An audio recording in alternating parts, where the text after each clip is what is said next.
night. If you smash that like button. Welcome to Black and Black Times Infinity. I'm your host, Cthulhu, probably coming to you live and direct from the Vista. Smoke me out, fam, with that dang shit on my left, the oldest ninja in the world, old ninja. We finna hit you like this here.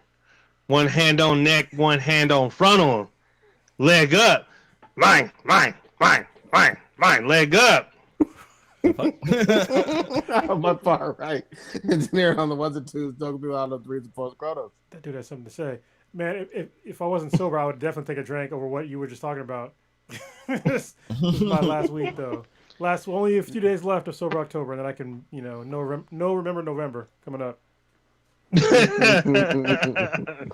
Last but not least, we got your boy Blue returning.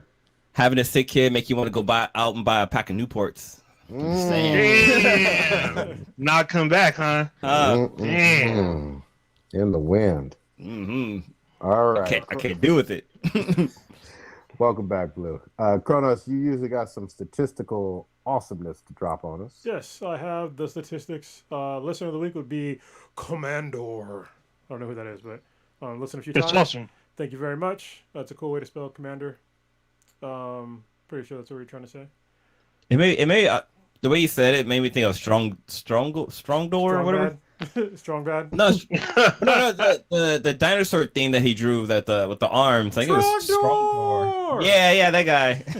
Burninating the countryside. Sorry, if y'all know the song. Oh shit! Is dope. You remember that shit? I remember the whole thing. Burninating the peasants. All right, and first in the chat will be Crispy Crawler. Sorry if that was weird for y'all that haven't watched Strong Bad.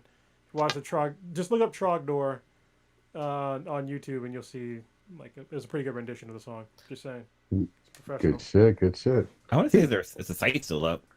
What was it? What's a Strong Bad? I can't remember the name. Strong. No, but the main guy, like something name? Star. That's no Strong Bad was Homestar Runner. Yeah, that's what it was. Homestar Runner. That's what it was. Because Strong Bad was he had his own little segment where he did emails and shit. That shit was fucking funny. Yeah, this is it's funny talking about Homestar Runner because this is the mid internet age when that came out. Right now we're in the modern age, but back then it's old if you're young, I guess. But for us, we saw the internet literally being born, so it's kind of in the mid level. And I actually had a weird conversation today about. I think we're going to look back on the way that we're communicating right now with the internet as the dark ages of the internet, communications. Because we went from the kind of the golden age of the internet when it first came around. It was just a bunch of nerds and sort of decent people, and now it's just a bunch of shitheads just talking shit everywhere. I was talking to a woman in a DM, and we were just talking about how it's so bad to go into a multiplayer room.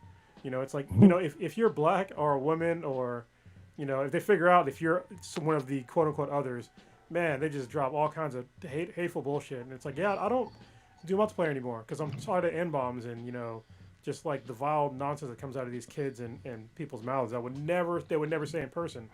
But it's kind of leaking out in society. You're seeing it permeate society now. People are starting to, bring it into real life. It's man, you might get fucked up talking all that shit. So... Yeah, the keyboard has made you brave. Yeah, but I would say with the advent of chat parties, all that talk kind of goes away. You can only hear your people you're actually friends with, so you don't have to hear shit. Yeah, when you're playing. So that eliminates a lot. I mean, that's how I usually play with Prodigy and Stitch and whatnot. It's just it's just three of us, and we don't hear nobody else. So yeah, that's what I was saying. I don't, I only do it with people that I know. I only go online. People that I know. No, sorry. I missed that part. Crispy Crawler, thank you for being first in the chat. I don't think I said that. I drop F-bombs and stuff like that every now and then. Wait, F-bombs are fine, but when you're talking about calling somebody an N-word or the other F-word, or calling women all these epithets, man, come on. That's F-word I was talking about, not fuck. Damn. Oh, no, I was joking. No, I was fucking was around. the lady 200 pounds and did I have a bat? That's what I want to know. Hey man, that's all you need to know. Keep on drinking, Blue. Orange, what are you pouring out? And who's this it for? Never get old. Oh fuck. Oh shit, Blue just out here already back in full form. Okay. Yeah, boy. Yes. Okay. I got 2 weeks of backup. I gotta I gotta release. What's this? What's this? Do your thing. Do your thing, honey. Ain't no other man. Holy Fuck. shit. We're gonna start out. Well, first I'm gonna pour out. I'm pouring out whatever Blue's drinking because he's drinking a lot of Oh, man. whatever that is. I'm pouring some of that out, whatever that is. This is actually bourbon with a little bit of Root maple beer? syrup Ooh. and bitters. It's like a whole Oh, fashioned, damn. basically. That sounds delicious. That sounds alright. That sounds a little thick. Well, I didn't use hella maple syrup. I used like I don't know, like a couple of drops. Okay. But He's it's pretty a good. certified bartender, man. You can't I question. try. I'm not questioning him. I'm just saying it just sounds because like usually stuff like that and other liqueurs usually kind of thicken it up, at least for my taste. But anyway, we're gonna start out with Peter Sicarli. Oh no, not Sicarli. Yeah, Sicarli. Veteran actor. He starred opposite Tom Hanks in the sitcom Bosom Buddies, and he was on Newhart, Murphy Brown. Uh-oh. Can you time out? FBI is after him. You better tell your internet folks to quit fapping on the goddamn web. Oh, did I no? Because I was saving something. Sorry. The Good Fight, Evil, and Blue Bloods. He also played Rick Moranis' character in the TV movie of Honey, I Shrunk the Kids. He remained friends with Tom Hanks and continued to work with him even on Broadway shows. He died after a 2-year battle with leukemia. He was 66. Bosom Buddies was the one where Tom Hanks was like in drag and shit. They both were. They were roommates. So the premise of the show was they had to dress as women to live in a women's only like living dorm or something. So him and Tom Hanks dressed as women to stay in that area. But it's funny because one of them was a bartender, if I remember correctly. It's pretty funny. That was a weird show as a kid watching that. Yeah, that was like, wow. I wonder how that show would the public take that show now? Like if somebody came up with the idea today, it was like, okay, we got some guys dressing up as women to stay in a woman's only apartment complex. Yeah, people would so shit would hit the fan. Yeah, people would be so I don't know, but I would say the closest thing to that was White Chicks. Oh yeah, even that was like almost 20 years ago now. Exactly. So, but still, I watched a movie recently. That shit's horrible. R.I.P. to him. Next up, we have James Michael Tyler, probably best known for his role as Gunther on the TV show Friends. He had a 10-year career on the show, with appearances in 148 episodes of the 236 episodes total. So he got paid. Yeah, he is the show's most frequently appearing recurring actor. Yeah. Before he became an actor, he was an assistant editor and a production assistant. He had been battling prostate cancer for years, and he had succumbed to the disease just a few days ago at the age of 59.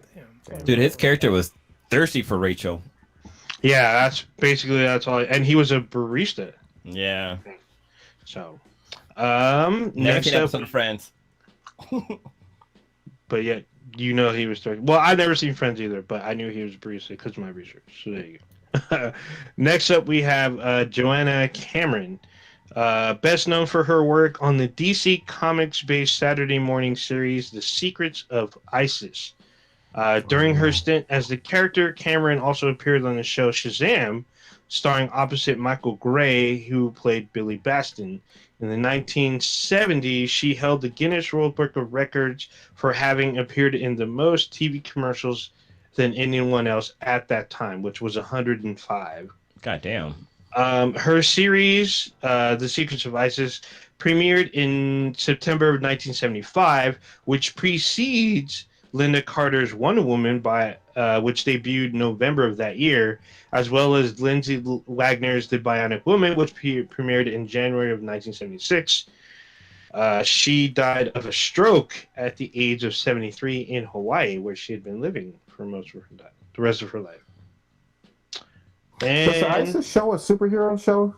I guess so. It's a DC comic show. So Yeah, apparently, when she was with Shazam, you know how Shazam yells at Shazam to get his power. She would yell out, "Oh mighty Isis," and then she would get struck and have her power, Egyptian power. Speaking of things I that can be mean, made today. Yeah, right. I mean, it's hard. This podcast has already been flagged by the FBI just because you said ISIS 4 times. Oh, sure. It's weird because I mean, she was a model as well, but I mean, she looks fairly white. So I mean, they kind of bronzed her skin. So, but ISIS after him. right. And then last up, which will probably lead to our very first topic, will be Halna Hutchins. I believe that's how you pronounce her name. Ukrainian cinematographer who worked on British documentary products in Eastern Europe and graduated from the American Film Institute in. Damn it. Man, the internet, man. You fucking up, dude. Yeah, that was Corey, a long way. I'm sorry, old Ninja, you need a better internet, man. It's been bad. Well, what happened? Did I just bomb out? Yeah, you did. All right, I'm back. No, I know. I keep forgetting to set that up. In 2018, she was one of the first 8 female cinematographers participating in the Fox Director of Photography Lab program, which was established to provide greater opportunities for women as cinematographers. She was fatally wounded in a shooting accident on the set of the movie Rust, and she was shot accidentally by Alec Baldwin. Here we go. This will lead into our first topic, this shooting on set. So Alec Baldwin. Before we do, I mean, really, this is a real tragedy that this person lost their life, and we all agree on that. Like, wasn't there one other person who got shot? Yeah. So the director of the film, he was hit in the shoulder. Yeah, the dude is from Fremont. God yes, damn. the director's from Fremont. Yeah, I feel bad, but go ahead. But how did I guess a bullet would go through a person? Because I was like, how does one shot injure 2 people? But I mean, I guess bullets can go through people. Bullets. Yeah. So he shot it more than once? No, one shot. One pull the trigger. Yeah, a bullet can go through, depending on where you hit somebody, it can go through more than one person. And especially depending on the bullet. I know he was shooting like an old-timey fucking pistol, so it was probably a larger caliber, so that'll definitely go through more than one person. Mm-hmm. All right. I mean, yeah.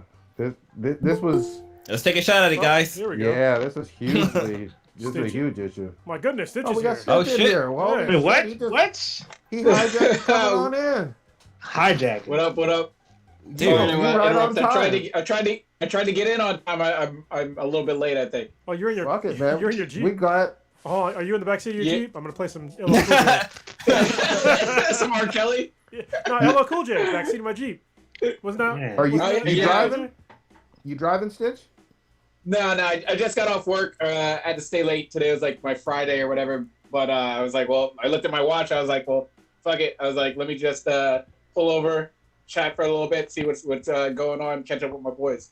Yeah. Oh shit. We're on Baldwin in the shooting, man. We just started. Oh wow. Then just set it up. Go ahead. Good time to come in. Good to have you back. Mm-hmm. All right, who wants to talk about it? I was gonna let Stitch, since he just jumped in. You wanna? Oh wow. Put you on the spot. Yeah, he's gonna run the spot like Jesus Christ. Put you in the hot seat. So I guess supposedly it would have been a good day to have Joaquin on. He would have been able to get some nice little movie expertise on it. But I guess supposedly on the movie set of this movie, I can't think of it, Dust or something like Rust. that. Yeah. Rust, Dust, close enough. They were filming it. I guess it's some Western thing out in the middle of whatever, Old West town, New Mexico or something. I guess there was a negligent discharge of a firearm involving Baldwin, who believed he had a gun that was not shooting live ammunition, and he ended up, I guess, killing one of the cinematographers and injuring a director on set. Yeah.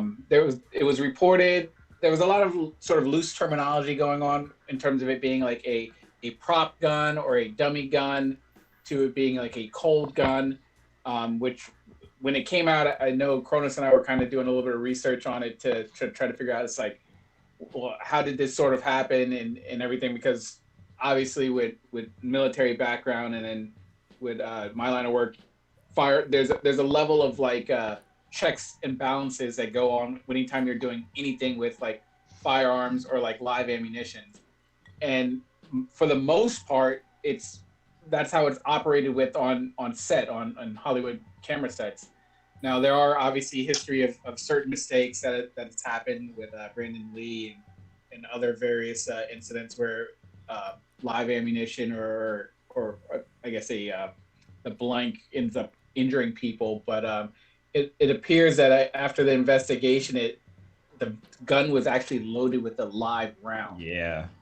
There's still like bits and pieces of information that are trickling out. And I assume that there is going to be, well, I'm sure there's a full like police investigation because someone did die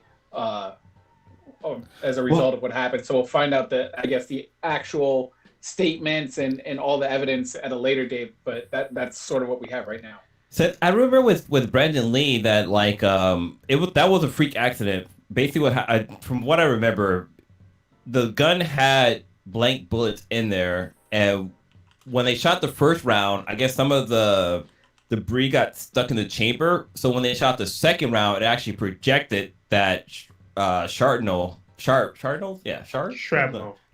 you go. Shrapnel from the first bullet, and that's what ended up killing Brandon Lee. But this one, why is there live ammunition on a fucking movie set? Like, what the hell? Like, this shit just doesn't kind of add up. So with Brandon Lee, it was a similar thing. It contained a real bullet. Oh, it did? Okay. Yeah, I thought the same thing. Then I actually went back and looked it up, and I'm looking at it right now from the Washington Post. And yeah, he was killed by a real bullet while firing a prop gun. But when they say prop gun, this is where we're going to have to get kind of the weeds here, is that if you're watching a movie and you see a gun fire and there's like recoil and like smoke and a bang, that's usually either a real gun or something that can fire real bullets, but they're just using a blank. And a blank round is basically, it's just a shell casing with it's like at the end it's crimped down, and there's like a little bit of like either wax sealant or like paper in the very tip, and it's just to make sure that it's sealed to keep all the powder in. So when you shoot, it makes the bang, and if you see the weapon, like the recoil and the top, what's it called, the slide go back. That's what it's used for. So it looks more realistic, but no projectile actually shoots out. So there was a lot of confusion when people were like, well, why are there real guns on set? Well, they use real guns all the time. They just don't use real bullets. So see, the thing that happened to Brandon Lee always make it's kind of why whenever I go to a gun range, like I'm kind of afraid, like when always when you go to a gun range, there's safety protocols and stuff like that. Like you don't point the gun at anybody unless you plan on fucking shooting them or whatever. But it's like, even though this gun is fucking empty, it's like if I pull the trigger, like it could. What if it kills somebody? Like I always think that because of the whole Brandon Lee story that I always thought that he got killed by shrapnel being inside of the trigger or whatever, or the barrel. But yeah, it's still fucking crazy, man. Go ahead. I was gonna say there was a lot of the confusion. I think was also the Hollywood terminology versus the media terminology, which was confusing, like a lot of people, because they're like Cronus was saying, why would they have live guns? But he explained already. But the thing is that they have different in Hollywood. They have different terms for different types of guns. Like they'll have a prop gun, which is usually fake and not able to fire any projectile. It's just there as a placeholder or for looks. And then there's a gun. CGI or something to overlay on top of that gun or something. Well, for a gun, they'll have like terms as far as a cold gun and then a live gun, or no, I'm sorry, a hot gun. And they yell a hot gun on set, which means it's gonna like fire, but it's still a little unclear to me if those hot guns will have some kind of projectile or if it's just gonna fire a blank and everyone needs to follow a certain protocol. Cold gun, I'm assuming it's not going to fire, but yet Alec Baldwin pulls the trigger, so maybe they're going to do CGI later. I'm not quite sure. From what I read, the actual sort of like dummy gun or prop gun is something, if you're watching a movie, anything that the actor is doing with the gun other than firing, then a dummy gun that has no capability of actually discharging is being done. So if you, let's say you're watching Bad Boys and you're seeing Will Smith chase after a suspect with a gun in his hand, or he's hopping over a fence, that gun is a dummy gun. It's like rubber or whatever. It has no capability of firing. But based on what people were saying that are in like the movie business, only when like an actual firing scene is taking place, then they will film that specific scene, have the armorer come in, give the actor the gun, sets hot, gun's hot, whatever, points, fires the blank, not the, just fires it, so it shoots off doesn't shoot a projectile, but it like Chrono said, it shoots the dummy primer into it that makes it look like it's actually firing, and then the scene is stopped, and then whatever action or running is going on with the firearm involved, that's a so-called dummy gun. Dummy gun is just incapable of firing like at all. It's just like a rubber mold gun or some sort of model gun. Well, I will say this. This seems like a OSHA and a insurance and a risk litigation fucking nightmare. Obviously, really sad about someone losing their life, but you just going to work and getting killed is like a terrible thing to happen. It really just fucking is. Talk about a bad day at work. Not only a bad day, but multiple people on set fucked up. Yeah. And there obviously things weren't followed. Obviously there was risk being taken. Obviously there's someone who wound up dead and another person who wound up shot. Nothing went right. Nothing went according to fucking plan. And I would not be surprised if there are much tighter laws coming down the pipe very soon about how to handle firearms of any sort on that shoot things on a set, or ammunition or whatever. It all needs to be tightened the fuck up more, is what I'll say. It'll be interesting to see how the insurance thing plays out, because obviously your actors are covered with insurance policies, stuntmen are covered with insurance policies, and Tom Cruise is hanging off planes and trying to do crazy shit. It's covered through an insurance policy. However, they're not actors whatsoever. They're sort of just directors. So it'll be interesting to see what the insurance policy is on those people like behind the set, because I'm sure like the star actor doesn't have the same fucking insurance policy as like the caterer or whatever, or the director, because you figure they're not supposed to be in any sort of line of danger. They're behind the scenes, just sort of like the costume director. So it'll be interesting from like an insurance aspect. Yeah, I think civilly, when it goes to like a wrongful death thing, yeah, they're going to get paid out. But it'll be interesting to see if the insurance company tries to sort of weasel out of it and be like, well, he's not an actor, so why are we going to pay for his damages and stuff like that? But who knows? Yeah, I was gonna say, I wonder if SAG will cover all this, but SAG I think is mainly for the actors. I don't think it covers the people behind the scene. I mean, there's unions that that they have, which apparently the armorer that was on set wasn't a part of the union, and wasn't even like an experienced person. So was he part of the Confederacy? Wait, what? He was a part of the union. He was part of the Confederate. Oh boy. Yeah, I think that there's probably going to be some changes. There's actually already been like a lot of changes, just through technology over the years when it comes to firearms on set. There's a number of movies that don't use any sort of real firearms. They don't even shoot blanks anymore. They use CGI and just add in the effects. But I can tell usually when they're just CGI'd in, because they don't have the right kind of recoil, and the bangs don't look right, and they don't even fucking sound right. But that'll probably be one of the things. There's also like, so when I was in the Marine Corps, we shot a whole bunch of blanks too, but for us, we had to add this thing called a BFA that was attached to like the very end of the barrel. It was for a couple of purposes. One was so you didn't get shit in the barrel, Another one's because it was a gas-powered rifle, so I had to like cycle some of the gas back to make the bolt go back and then go back forward. I mean, like assisted it. But it also was like for super easy safety protocol to have this, and it was red, so you knew that whoever's running around shooting shit, that they have a BFA on, it's only going to shoot blanks. I think it's going to have to be something like that in the future because it seems like a pretty easy solution to solve. You could just make guns that have the barrel blocked off at the end, or have rounds that aren't the same shape as other bullets. Even though if you anybody that shot blanks and bullets before, you can look they look nothing alike. So I don't know, it's for somebody to say that I just mistook a live round for a blank. It's like, no, I mean, one has a bullet in it, like it's literally missing a part, with the blanks. So there's really no excuse there. But I think for safety purposes, they're gonna have to probably change the shape of the bullet so it can't be used. So literally whatever firearm you're using, like you just can't use it. Like you can't use a live round in it.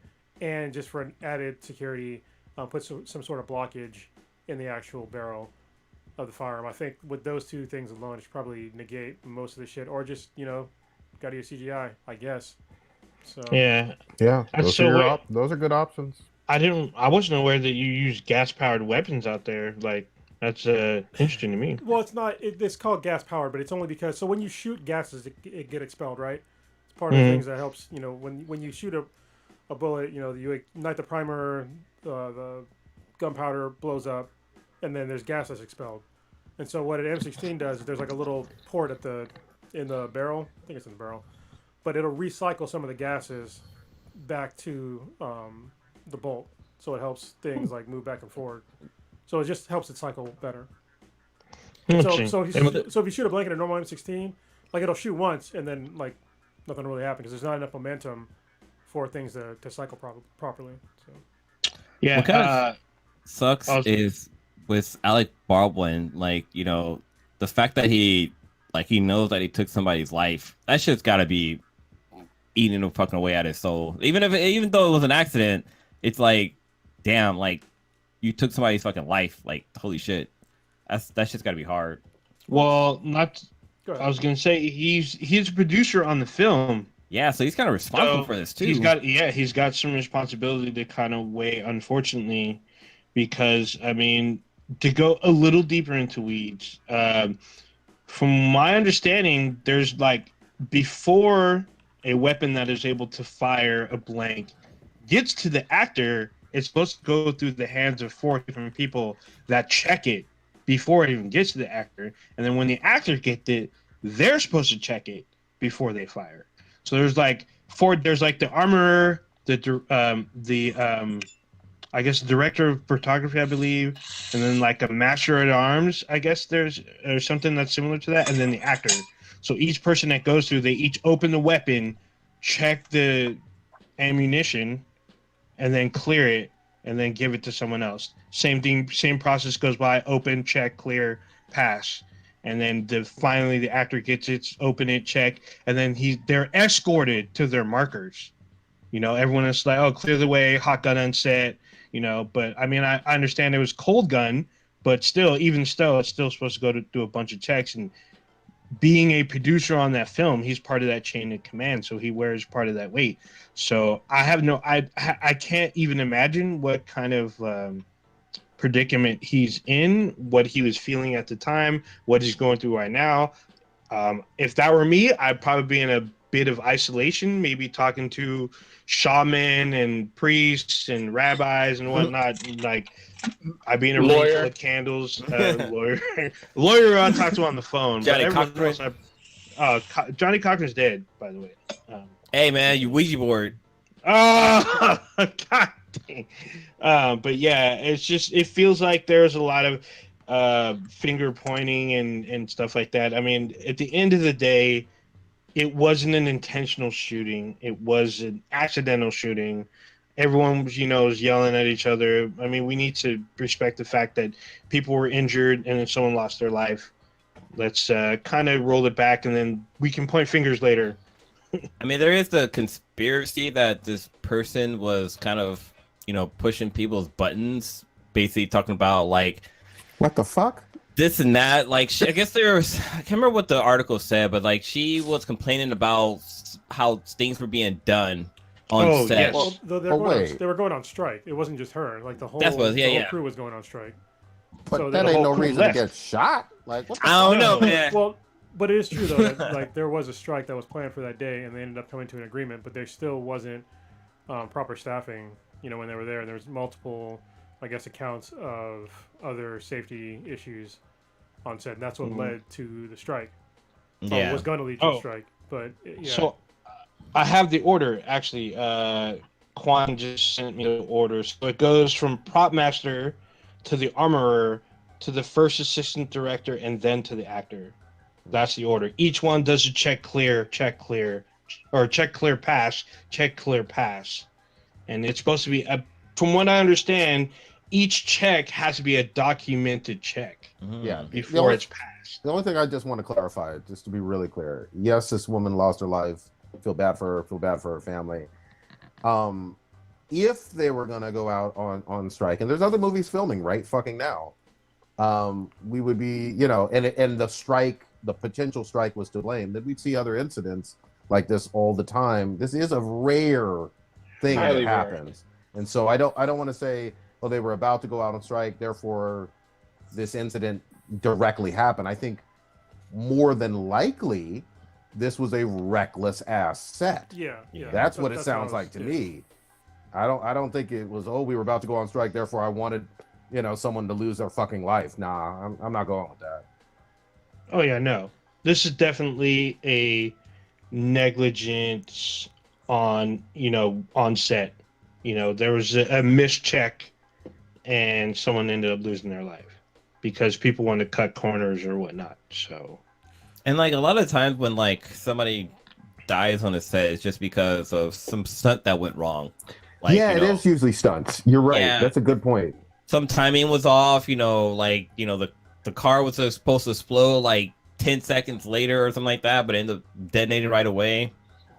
You talk about insurance shit, like them stunt men and women, those motherfuckers, like they have to get extra insured. And yes, they're like playing or imitating The Rock or Tom Cruise or whatever the fuck, but I swear to God, if you really look up the deaths, they're the most likely to die in a movie or TV show or any action piece. Yep. Like, that happens all the fucking time. I mean, when you see In Memory Of, you're like, who the fuck is that? It's most likely, someone that died performing some kind of stunt for another actor. I mean, have you all seen The Rock stunt double, though? He's just as big as him.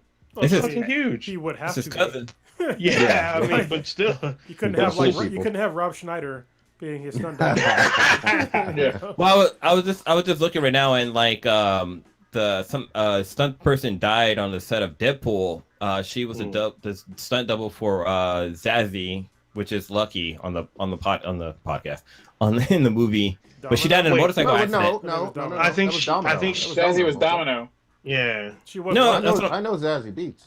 Yeah, that's the actress that plays Domino, right? Yeah, but you said Lucky. Yeah. You said Lucky.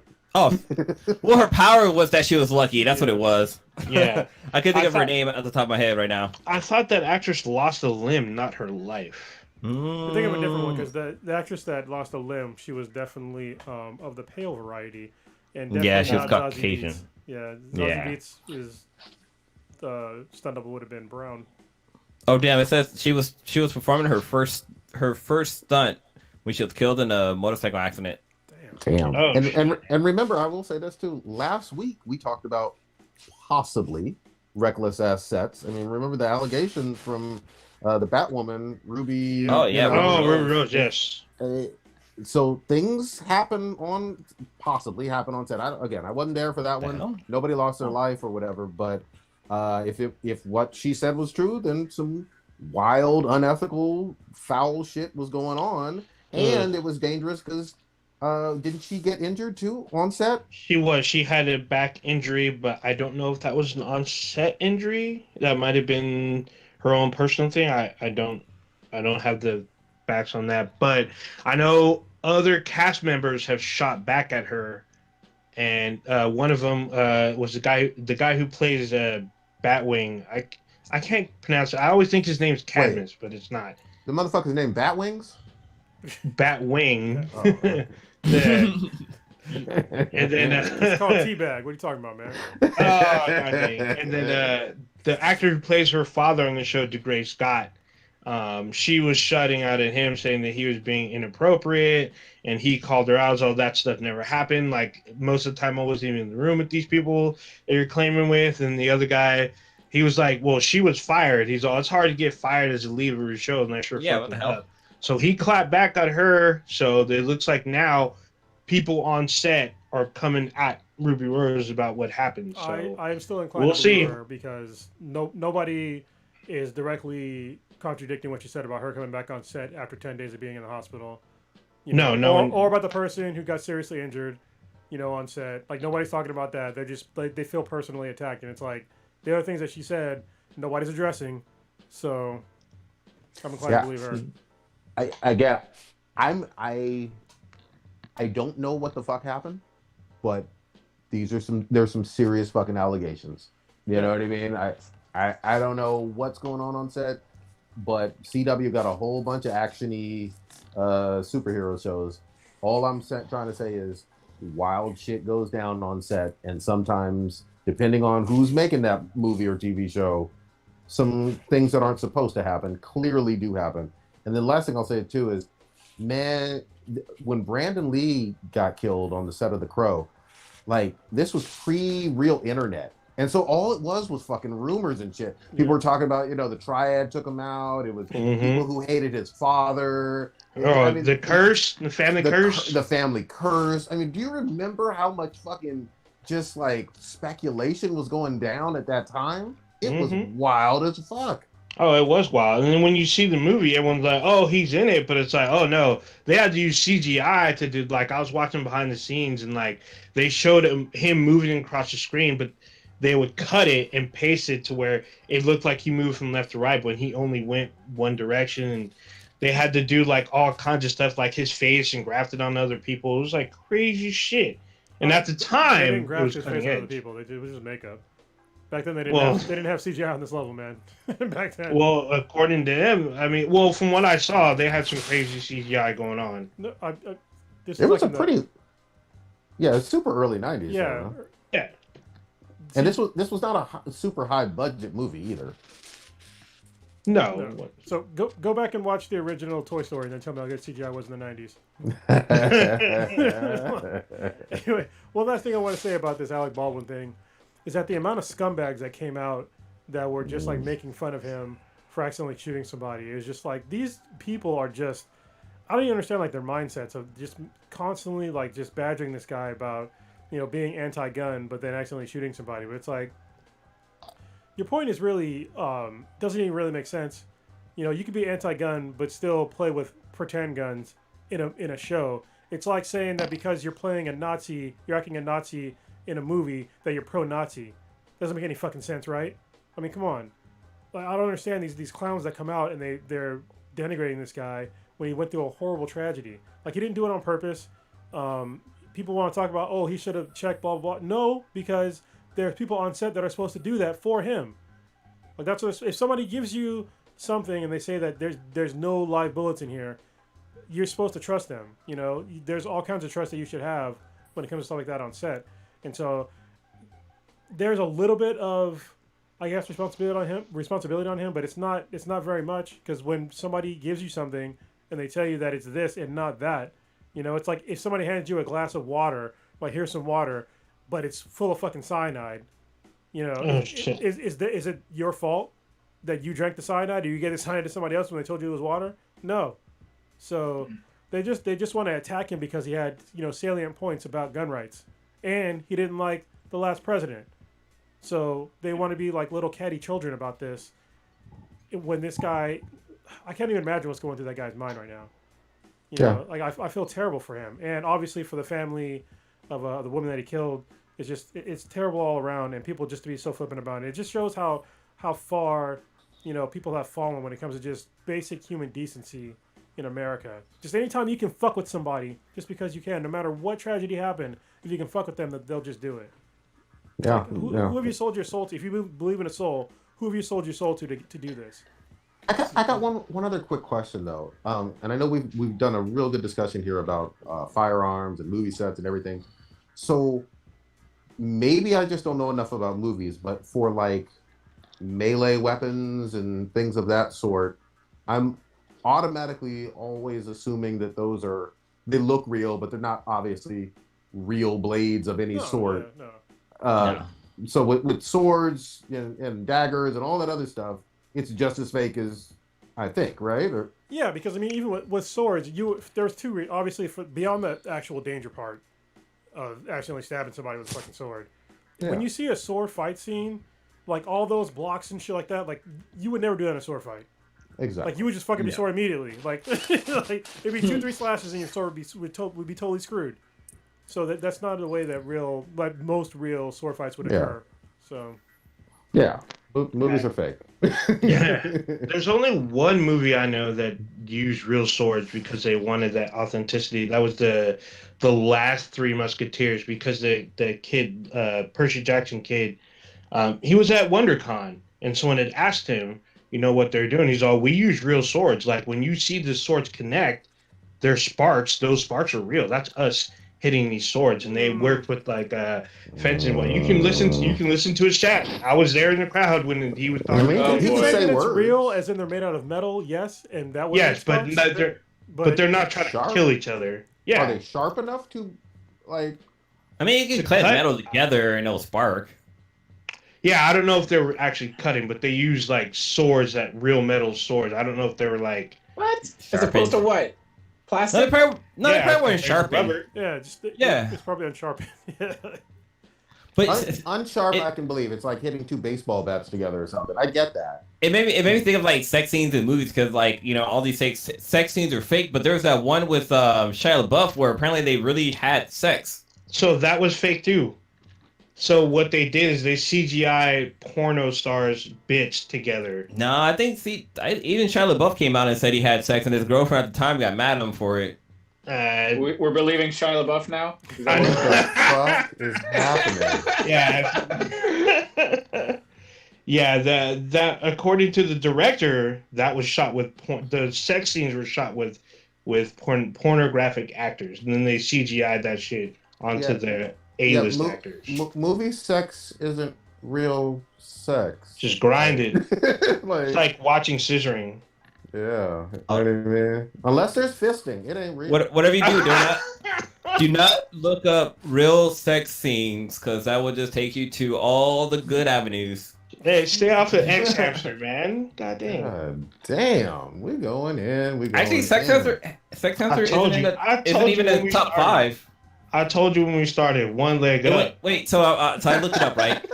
So the first one is it's XN, XX, and then we got Pornhub. And then Pornhub What is the second place. fuck? And then BuzzFeed is number 4 for How's 10 movies BuzzFeed? where the stars actually had real sex on screen. These are just BuzzFeed? words, man. How they know? They were there. They were just there. They were there smelling the Badusi. Yeah. Close the window. What the fuck is going on? Close the window. You let it stink out. Oh, god damn. God damn it. Blue Yeah, is in rare and form tonight. No, in the movie shit. Never mind. I'm not even Neck full hose. Is that what you're gonna say? Nymphomaniac with Shia LaBeouf. It's the one where they apparently had real sex in it. Jeez. I don't even know what to say with that. Well, I mean- are you looking this up, Hold Chronos? on. No, I'm looking One up. leg There up. was something I was thinking about. Like, actually, Papa Bear brought it up too, because I was wondering about the same thing. If they're using fencing foils, then yeah, he could technically say that it's a real sword. But fencing foils aren't. The tip's even blunted. So you Yeah. can technically There say you that go. it's a real sword, because they use fencing foils in like the Olympics when they're doing fencing. They're wearing all the armor and stuff, but it's not. There's no edge to it, like at all. So So you're not going to impale someone with Yeah, it. and they bend when you hit somebody. So you could say it's real, but it's not really a real sword.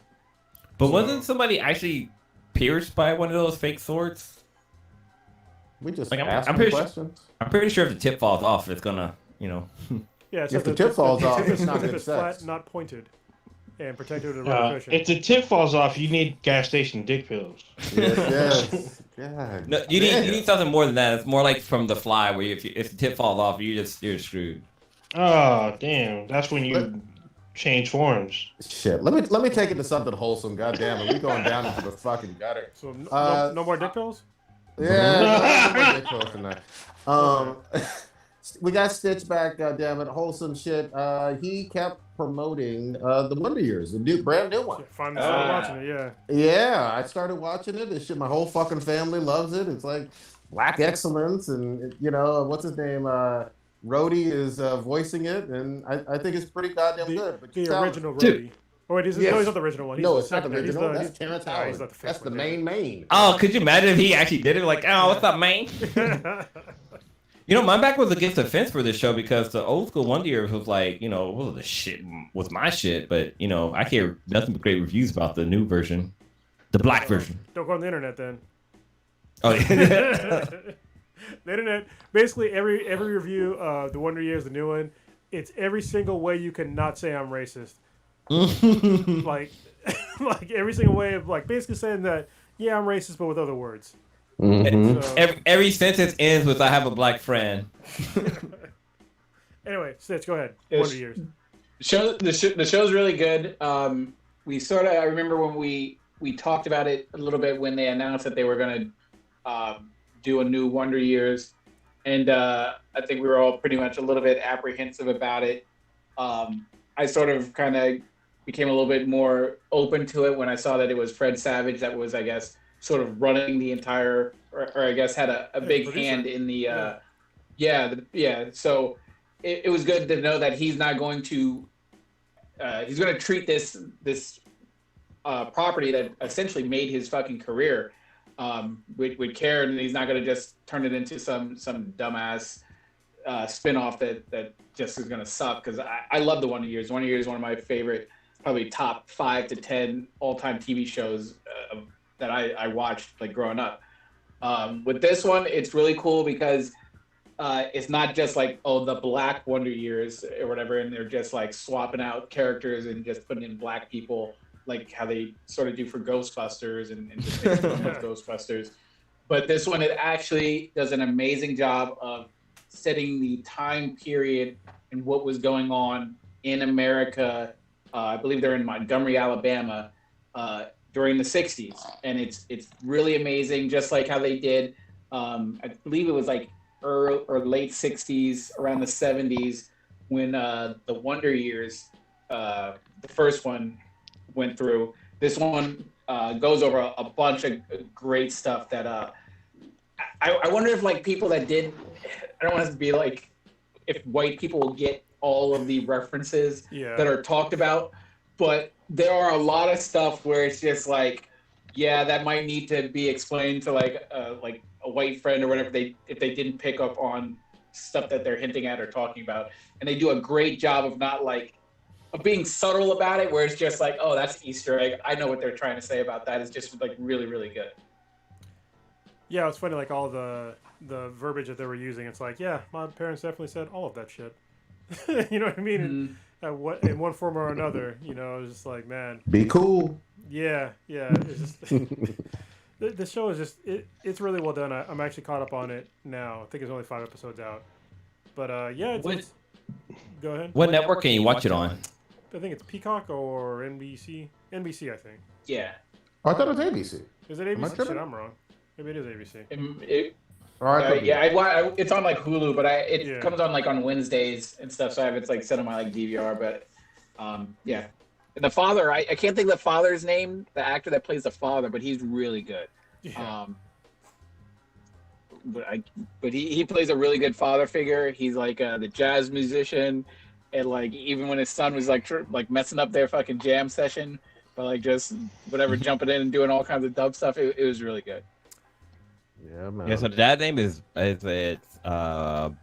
Bill Williams. Okay, that sounds black as fuck. But I guess the actor name is I don't know how to play it. Dooley Hill. Yeah, okay. Yeah, he was in something I watched actually. Damn, a lot back in the day.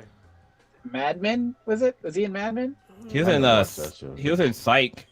Yeah, he was a guy in Psych. Yeah, but he's like he looks buffer now. Oh, okay. Oh yeah, he's older now. It's because it's been 15 years or so. Yeah. Was he? Yeah. Was he in Full House? Was he Stephanie's friend? No. That's Hello, other black guy. people. Yeah, she did. Stephanie. I'm just messing with you. Oh, what's her name from there? Smoothie's sister girl. She was in originally from Full House. Smoothie, yes. Oh, Journey. that's true. Yeah. She was Stephanie's little friend. Yeah. Now she gonna be Black Canary. Oh, so he's on the Cosby Show. He's in one episode, or no, he's on Cosby. I'm sorry, and the Jamie Foxx Show. No, he played a guy named Marcus on Cosby, but on the Jamie Foxx Show, he showed up for a second. So it's funny, K-Mike was watching it, and she's been going through like her, actually both have like a whole civil rights thing, and she said that she really liked the fact that everybody, like the whole family is like darker skinned, instead of, because like, most people probably don't recognize that a lot of black people that are in shows are usually lighter skinned, and so having like a whole family full of darker skinned people, she thought was nice. And there was like whole things that they were talking about, like the porno episode was like hilarious with the porno magazines. Like I couldn't stop laughing. Like the way they dealt with that whole thing, I was just like, wow, that's it was really thoughtful, and like having them, the mom being like really smart and having like the kids actually appreciate her. They're going like a whole different direction of like showing like a really wholesome black family back in the '60s, and it doesn't seem like ham-fisted. You know what I mean? Yeah. So, yeah. I agree. The thing that gets me is, damn, fucking Playboy was just everywhere for a while. Like we missed the time period. They had clubs. They had a best-selling magazine that was literally everywhere. Bro, they had like their own private plane. Their own private. I mean, it was big shit. It was cool mansion. Shit. You know what I mean? Like the mansion, all of that, and they had, in a lot of ways, they had most of porn on lock, American porn, besides Hustler. You know what I mean? Yeah, when Hustler came out, people were like, whoa. This is porn. Yeah, man. And then when the internet came out, we got a fucking bus. Yeah. I mean, it wasn't just that, but like, even though Playboy was everywhere, because every major city had a Playboy club. Yep. But Hugh Hefner was everywhere. He was on the Tonight Show. He was on Johnny Carson. He was on, like all these, even some of the prestigious like shows, like ABC News or whatever. He was there, and they were doing documentaries with him. Like he was like that. He was every young straight male's like. I guess it was their pilgrimage to try to meet this guy or make it into the Playboy Mansion for one of the parties. But then also, like, celebrities were trying to pose for Playboy. Like, it wasn't like, just your run-of-the-mill girls that were on there. These were girls that you would see on the silver screen and be like, oh my god, like she's in Playboy. Dolly Parton, for example, was in Playboy. Marilyn Monroe. Like it was a different fucking era. Well, then Drew Barrymore was on there too, right? Because I remember really. She was on there, I remember what's the name? It was in the 90s, I think. Steven Spielberg. Steven Spielberg. Spielberg, yeah. He took a copy of Playboy and like digitally edited all the pictures and gave her back the magazine. Like he basically put clothes back on her. Was like, here, you should never do this again. What kind of cucking? Wait, no, I'm sorry. Was she underage or some shit? Or what? No, she was underage. She was like 18 or 19. Or something. But he like he do that dumb shit. It was like he's her godfather. So okay. Well, that does make sense. That's a good answer. She talked about it on. She was on the Conan show back in the day, and she talked about that. I mean, it's her. Like Michelle Pfeiffer was on there. Her sister, I think, was on there. Just like huge it girls were on Playboy. Well, it wasn't even just like, I think it was the whole like porno mag like thing. Because like I remember back in the day, like every kid would like find like a porno mag in a bush or some shit. They would like, fucking place, and then we figured out that some of our parents had it too, and that became like, where do you find it? But that was like a whole thing that you don't get anymore because we have the internet, and it's another thing that the internet stole from people was like, secretly finding a porno stash. But now it's just like. It's out there. Yeah, it's just like, here we go. Let me just type this in. There you go. Titties. Some shit I saw recently said that a clear browser history is gives more details than a complete browser history or something like that. Yeah, it shows that you cover your tracks. Yeah, a clear browser history has more. I can't remember what it was, but that shit's fucking funny. Well, a clear browser history tells you more about somebody than one that's not deleted, probably. Exactly. There you go. That's what it is. Yeah. God damn, man. Yeah. I remember though, it was like early aughts, like 01, 2000, and obviously we were already well into the internet era, but it was still like a lot of people had that dial up, and it was like the last like hurrah for a whole bunch of porno magazines where they would do high glossy ones and like, you know what I mean, like real artistic shots of kidneys and shit, you know what I mean? Oh shit! Oh, and then Playboy made the genius move to take the porn out. I'm like, what the the fuck, fuck man? out of here! It's like you can't take the porn. It'd be like, you know, I can't even. What would that be like? I don't like for something know, else. It'd be man. like PlayStation that didn't play fucking video games. Yeah. Like all you could do was surf the internet. It's like, well, we got fucking computers for that. Oh, and remember the 2000s when they had the. Oh, go ahead. I was gonna say it's exactly like how OnlyFans is gonna take away their fucking adult shit, and then they realized, oh yeah, that's all we are. Yeah. Yeah. And like there was also, remember, like the PG-13 versions of like almost Playboy magazines where they'd have like Mila Kunis or something like in Maxim and stuff. And yeah. FHM. Yeah. FHM, baby. And you'd always have to like. I was gonna say Victoria's Secret in here. Victoria's Secret back catalog. What are you talking about? Sure. I like how we went from fucking talking about Wonder Years to talking about adult content. Well, I mean, it's yeah. Well, yeah. But yeah, so Wonder Years is on ABC. Yeah. You can find out it's available on Hulu, but it's originally aired on ABC. Kronos, that's kind of cool. Oh, good. I was going to transition. Oh, good. Just a quick thing. Why do first episodes of shows got to be called pilot? Why can't they come up with a fucking name for the episode? Because you don't know if it's actually going to get picked up. Yeah, but they still got to give it a fucking name. No, it may not ever get seen by anybody. No, so once it is picked up, it should be given a name. The pilot. So if I'm watching Wonder Year and the first episode is called Pilot, I'm thinking there's gonna be fucking pilots in this goddamn episode. Bruh. I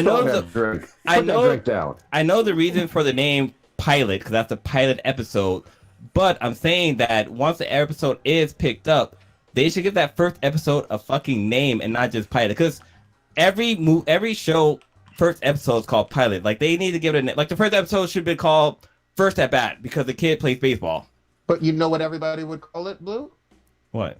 The pilot episode. No, because every TV show first episode is called pilot. So why do they need to call it pilot? They should give it an actual name. Like, first episode of, like, I don't know, like Teen Titans Go, it's called Teen Titans. But it's not called a pilot. You and I and everybody else in the fucking world would call it a pilot episode. No, I wouldn't call it a pilot. I would actually give it a fucking name. This is, how high are you? I love this. I'm serious. Like, the first episode shouldn't be called pilot. It should be called pilot when you're presenting it into the studios. But once it's picked up, it should actually have an episode name. What do they think in the chat? Chat, is Blue on to something here?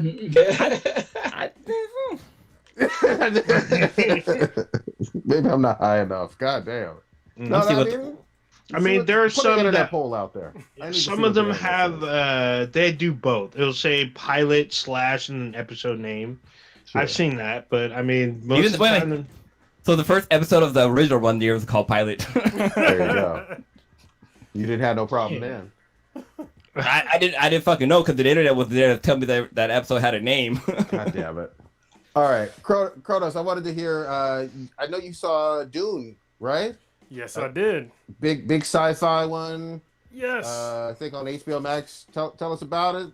You like it? I haven't seen it yet, but go ahead. I want to hear about this one. It was fucking awesome. I loved everything about this movie so much, because it stuck a lot closer to the book. I read the book, I think last year, or the first one, maybe the second one too, last year. But yeah, the guy who did this, was it David Villeneuve or Villeneuve?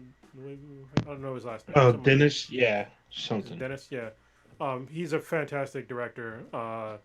I love the only thing that was kind of weird for people that if you watch the movie and you're not familiar with Dune the book is you might understand like the politics of Dune because there's like a lot of politics of Dune of like the Empire and Arrakis and the Harkonnens and the Fremen and all that shit. They kind of did a condensed version of that, but I think that some people watching the very beginning of the movie might not understand it. So I'll give you just a quick thing if you're watching the movie that will help you out. If you hear about spice, just think about it as oil. And if you hear about like the Harkonnens and the Atreides, they're just different fucking countries. Just think about it as countries, even though they have their own planets. But that makes it way easier. And basically, Are these human stuff? Are these humans you're talking about? Human groups? yeah, yeah. Okay. And when But- and think about the Fremens as like the natives, like the Aborigines of like a planet, and basically Atreides and the Harkonnens are going in to mine spice on behalf of the Empire. So that makes it a little bit easier for people to understand. Yeah, but people don't snort oil because they out there snorting spice. They don't, yeah, but it's a resource because the spice is also used to like power their fleets in space. Like to actually do like FTL travel, they have to use spice. But it's also like a religious thing for the Fremen. And it's to cocaine. get It sounds high. like cocaine too, though. Basically, yeah. They have hallucinations and shit. Yeah, So or they're basically they're taking away their space weed and using it to fuel their fucking. So this one has Mary Jane Zendaya, right? You mean It MJ? does, MJ. but this is funny because like literally one of the worst reviews I've ever read in my entire life. I just read today, and it was somebody being mad that Zendaya was not in the movie enough. Was she supposed to be the lead? No, she's not Were the they lead. lied to? No, they weren't lied to. I went back and watched the trailer. Yes, they show her, but they show a bunch of other people too. And like the movie and the books are not about that character, so they're not going to rewrite the whole thing. If they rewrote the whole thing to be about Zendaya, I'd be fucking angry because it's not about. I'm her. surprised people weren't complaining there wasn't enough of Jason Momoa in there. Yeah, I was gonna say Jason Momoa. He's in the movie. And so is Oscar Isaac. He's in the movie as well with his perfectly fucking done beard. Yeah, that shit was awesome. It was awesome. But yeah, it's if Zendaya's in the movie, but not for very long. So I heard in the there was like a controversy about the poster in North America having a black woman in it, and then of course the China version they did that Finn and Star Wars kind of shit where they said nope, we're not putting no blackface up on here. oh well, I mean, it's funny because that character they actually changed the gender of that character, the black woman, it's supposed to be a dude. Okay, gotcha. So, in the book anyway. Yeah, but it seemed like more of a Chinese audience don't like this blackface.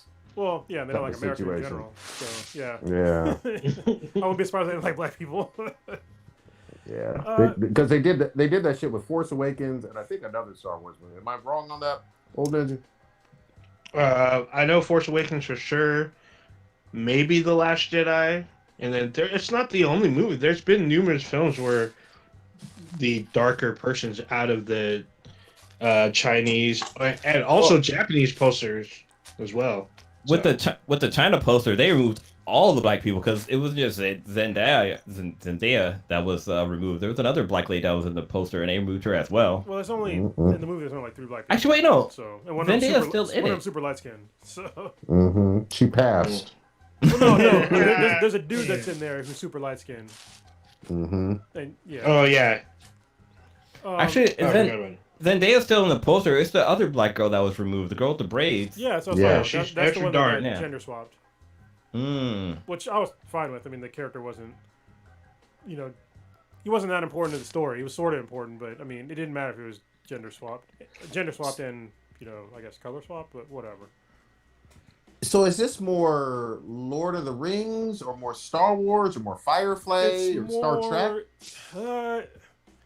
It's more Star Trekky, I guess. No, not really even Star Trekky. If it sort of more Star Trekky, but more kind of sort of dystopian and more like.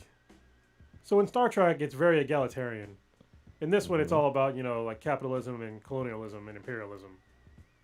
Okay. And so when people watch it, they're already saying that this is more white savior, more imperialism, blah blah blah blah blah. But they don't understand like the point of the movie and the books was Frank Herbert's critique of those systems. Well, this is only it's part of a trilogy, or I don't know how many they're something, going to break or- it up into, but I mean they're breaking up the first book into different parts, which makes sense because the book kind of reads like that. Because where they left off the movie, there's a time jump after that, so I'm fine with them leaving the movie off. Where it was like 2.5 hours long, so if you wanted to watch like the whole thing, it'd have been like fucking 5 hours. So wait, was the original movie multiple parts? It was just one movie, right? No, For Dune. Just one movie. It was one, but it was also it didn't stay close to the book at all. Like the guy who made the first one took a lot of liberties with the story. And the original one, actually, you can watch on HBO. Yeah, honestly, it's a cool movie. You get to see Fade? I forget his last name. Fade Routha. He's played by Sting, all oiled up and shit. Yeah, that shit was awesome because he had blue armor. That's just fucking dope. Yeah. And then, you can see Patrick Stewart when he had his last string of hair. He's up in there. When he was Sean. The same. Yeah, Sean Young before she went crazy. There's a bunch of people in there. Was Patrick Stewart like semi-young on the Next Generation? Because it feels like that motherfucker's been old for like 40 years. Yeah, Apparently not. He's looked exactly the same for the past like 55 fucking years. Yeah, pretty He much. takes care of himself. The only difference is how well he shaves his head. That's about it. I mean, but he if you watch the original Dune, he looks exactly the same, except he's bald on the front, and then the back he has like a little tail of hair. And that's probably the last time you see hair on this man ever. That's it. A rat tail. I'll tell you Yeah, it was pretty crazy. one thing that's really cool about this movie is these things called the ornithopters, and they're like these helicopters that look like fucking dragonflies. Yeah. And I'm just like, why don't we have those in real life? They look so dope. Like, seriously, like when they take off, it's all dope, and they can like glide like an airplane and shit. It's amazing. They look actually pretty creepy to me. I'm like, dude, these look like giant fucking bugs. If I saw this shit, I'd be like, where's my raid? Fuck this shit. They were fucking creepy. I mean, they sounded like helicopters, but they look like dragonflies. I'm like, dude, this is actually pretty creepy. If this thing was huge and then shooting guns at you, I'm like, oh shit, it's over. Yeah, if you're interested in the book of Dune, I'd recommend it. It's a really good book. And what's really cool about the latest ones on Audible is that their production value is very high. So they have sound effects and a soundtrack and multiple voice actors. So it's really good. It's up there. Nice. It's only eclipsed by like Sandman, only because Sandman is it's amazing. So Better than the one read by Will Wheaton. Yeah. Okay. Yeah. Good shit. I mean, Will Wheaton's a really good narrator, but as far as like the production value goes, Gotcha. it's like they're like real. Obviously Will Wheaton's a real actor too, but it's multiple actors playing out every single voice. Most voices. With most audiobooks, it's one person narrating all multiple different voices. But when you see like there's a huge difference between other people doing it, so you'll see if you listen to the book. It's really cool. Nice. I'm gonna check this one out. I had a chance to see it in the theater, so I saw this in like Dolby Atmos. Way crazier, especially when the sandworms come through. Like, holy shit. Being in the theater, I feel like it's a whole different experience. Like, the whole theater shook, and like the sounds are like everywhere, kind of, and it feels like you're gonna like be swallowed whole by this giant like sand roaming beast, because they're massive. They're massive in scale. They're terrifying as well because like they spend a lot of the movie running from them, and then you can see its powers. It eats a giant, like literally, it's a giant. Like imagine the Star Wars sand crawler being eaten by a giant worm. It's like Tremors, is what I'm hearing. Way bigger. Kinda, but like bigger than Tremors. Okay. Oh, way bigger. They're like the size of like the creature from Empire Strikes Back. They're like that, except they're in sand, and they have way more teeth. It's like 400 plus meters long, so they're quite large. Yeah, They're super large with like thousands of teeth. Wait a minute. Did you say fucking meters? 400 Yeah. plus meters. 400 Whoa. meters. God damn. You just went all metric system on me. I love it. Well, that's what they say. Literally in the movie, film, yeah. when he studies them, they literally say they're 400 meters, and they have a mural of them to give you scale of you know what I do when I hear fucking 400 meters with my lazy fucking American ass? I just say 400 feet, and I just keep it moving. I know that doesn't I'll give you the add up. conversion right now. Okay, 400 meters care. is literally 3 million miles. So There you go. 3 million miles long. That's the conversion. That's perfect math. I love it. Yeah. Someone's head just exploded though right now. So mad at Europe right now. You motherfuckers, it's so much easier. You know what? You still use miles in parts of Europe too, bitch. What? There you go. Dirty Stu's listening right now. Like, God damn it. He probably threw his phone. He's all these motherfuckers. I'm never doing it again. But yeah, it does. It definitely feels like it's a huge big. God Because I was like, there's no way they're gonna do like the whole book in one movie, and I'm glad they're breaking it up. How did you? Every time Odin paused, it made me think of like of like William Shatner like doing like a dramatic pause for like to express how dramatic the next part of his sentence is gonna be. Go ahead, Kronos. It should be easy for anybody that ran track how long 400 meters is. So it's a quarter of a mile. I hear you. I just, Yep. My ignorance knows no bounds. Stitch, I wanted to get you back in here. What have you been playing with your Master Race 3D fucking headphones that you made me buy that I love? Oh, God. I was about to say you should be given the your first impressions on it and everything.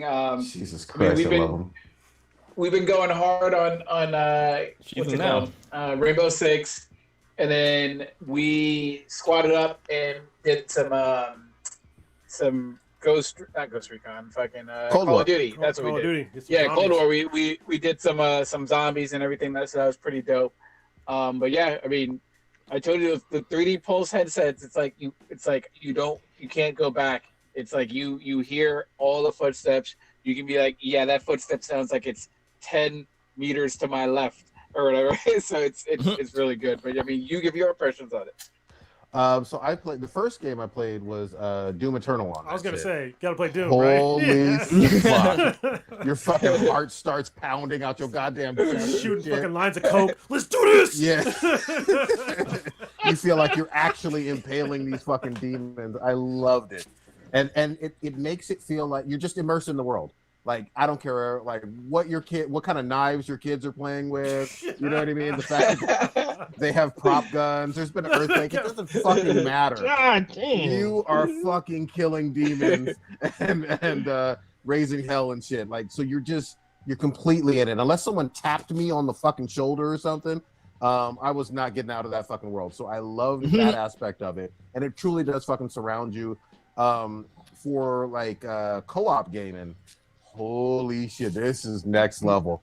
Like, the music is loud and you can hear accurately on people's voices. All right, so you guys kind of just threw out some random term out there. Like, well, exactly what are you talking about? Because you be talking about like fucking surround sound speakers. So what's it called? It's like the 3D. I don't know. I'm not. It's technical. 3D pulse. It's like 3D pulse audio or whatever. But it's sort of like a headphones. Yeah, it's the Pulse. It's the ones that come with the PlayStation, or that's advertised with the PlayStation 5, the white ones. And make them in black now. I mean, too. I'm not. Oh. Make them in black now too. That's one I'll probably get. Oh, okay, nice. So I'm not like an audiophile really, so I don't know all the technology and how it fucking happens or whatever. But it's like you literally look up. Like if somebody's walking on the stairs above you, it makes it sound like somebody's above you. Like you are like feel like you're gonna like look up, and then as you sort of rotate your guy to the left and to the right, you can hear the difference. Like just like slightly, just like it's so the technology is fucking amazing. Let me sell you on it. So you know how you thought it was kind of gimmicky before you touched the DualSense. And you were just like, that's not going to be that great. I've already held plenty of controllers for like the last 6 generations. It's not going to be shit. and then you feel it, and you're just like, oh, it feels different every time I shoot a different gun. Holy fucking shit! Yeah. All right, That's you how sold it me is on for your ears, and then your dick. Because I was like, this just sounds like fucking headphones. But the way you described it right there, it's like, okay, maybe I should stick the tip in a little bit and get a little taste of it. Hell fucking Oh, yeah, shit. man. How much are these headphones? They were like a good 90. I'm out. At that point, I'm out. They're not dirt cheap ones. Yeah. I don't know. I gotta keep him out the hands of the baby when she Oh yeah. sees him. I'm like, yeah. nope. I gotta put him up high. Damn. Go ahead, old Nizzy. So we got Stitch on here now that he's back after a long time. So there's something he had talked about a while ago. I've been saving this for him when he come back. He probably doesn't remember a whole lot, but this is a while ago. We were talking about acting and then voice acting, and we talked about the difference between an actor versus a voice acting, and you seem to have some kind of discrepancy that voice acting isn't a real actor, or they're not. Here he goes. I want to get your clarification on this. So we had this bit of discussion. I don't know if you remember this conversation, but you had some thoughts on this. The conversation. I'm just trying to make sure you don't try to pigeonhole this into something I didn't say versus something I did say. No, I'm giving you the floor. I'm rehashing the topic. Now I'm giving you the floor. I'm trying to remember exactly how the conversation got brought up, but it had something to do with me saying how horrible Coming to America 2 was. But we got into the discussion about voice acting, and I said, obviously, voice acting is acting. However, the degree of difficulty in regular performance acting is higher than voice acting because you have to emote what you're doing physically rather than just with your voice. Well, go ahead.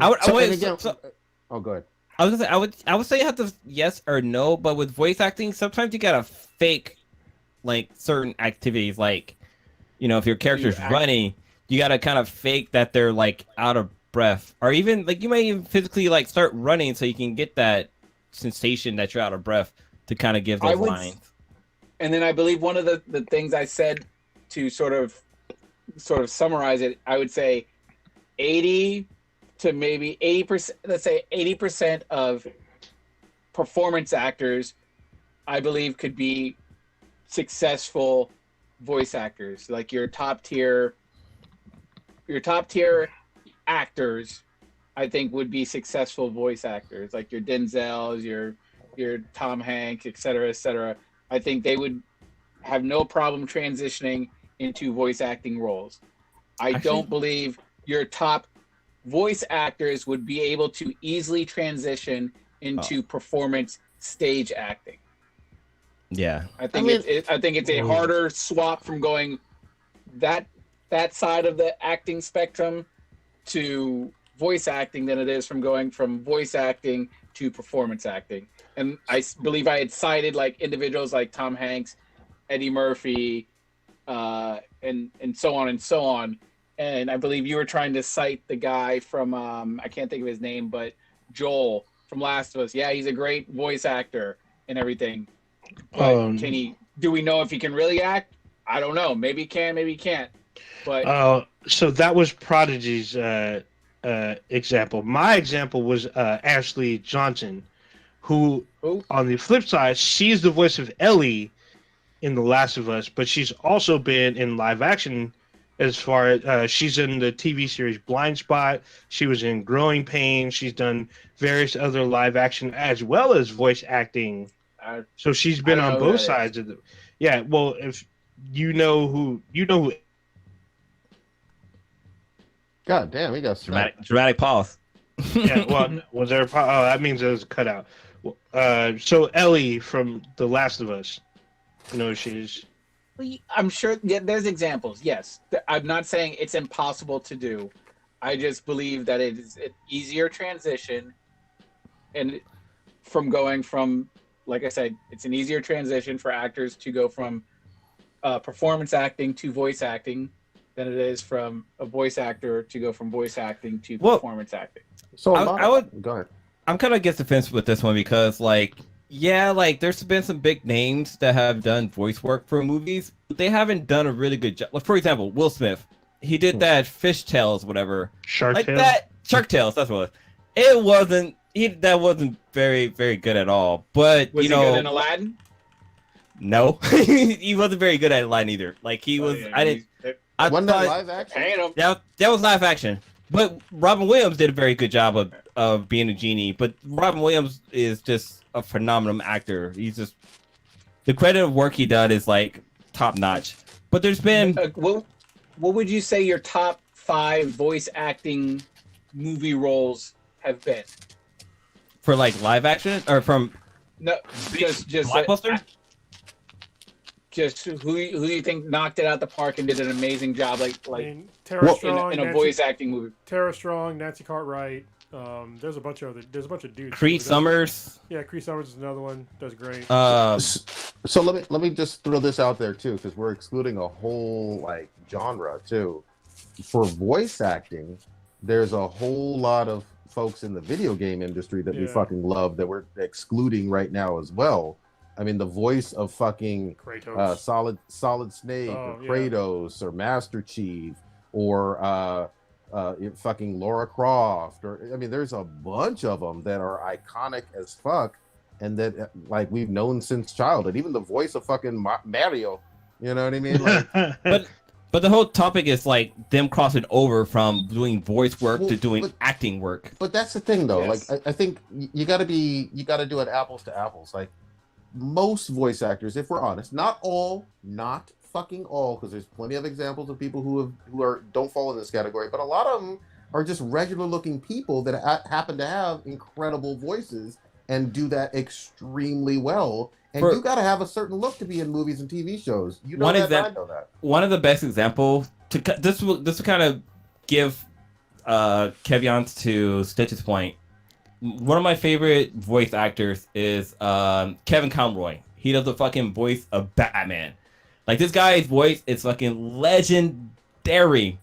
He actually played Batman for the first time in one of the CW's crossover. Crisis. Yeah, Crisis on Infinite Earth. And his acting skills as Batman wasn't that... I mean, they were good, but they weren't that great. But his voice was just... Once he started talking and walked down the stairs, I'm like, I've always wanted this guy to be fucking Batman from the get-go.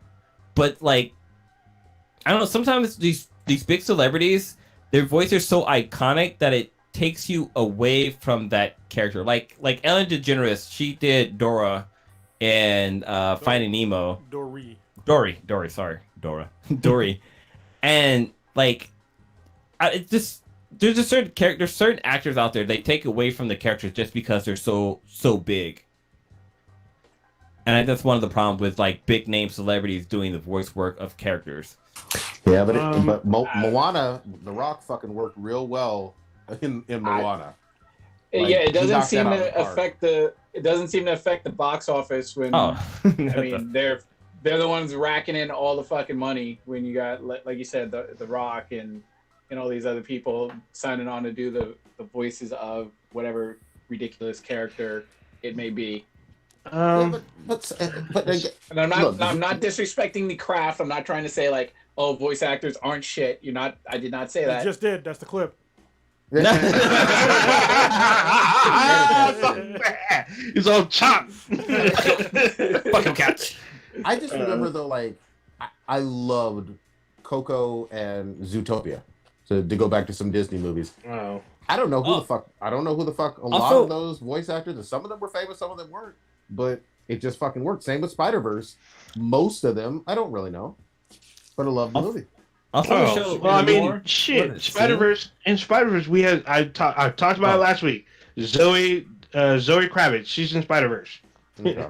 She's about to be the new, I mean, she has a small role, but like the other one, Shameik Moore, he's the kid from Dope. Yeah, but also I learned that afterwards. Wait, is it Chris Pratt in it? No, it's Chris Pine.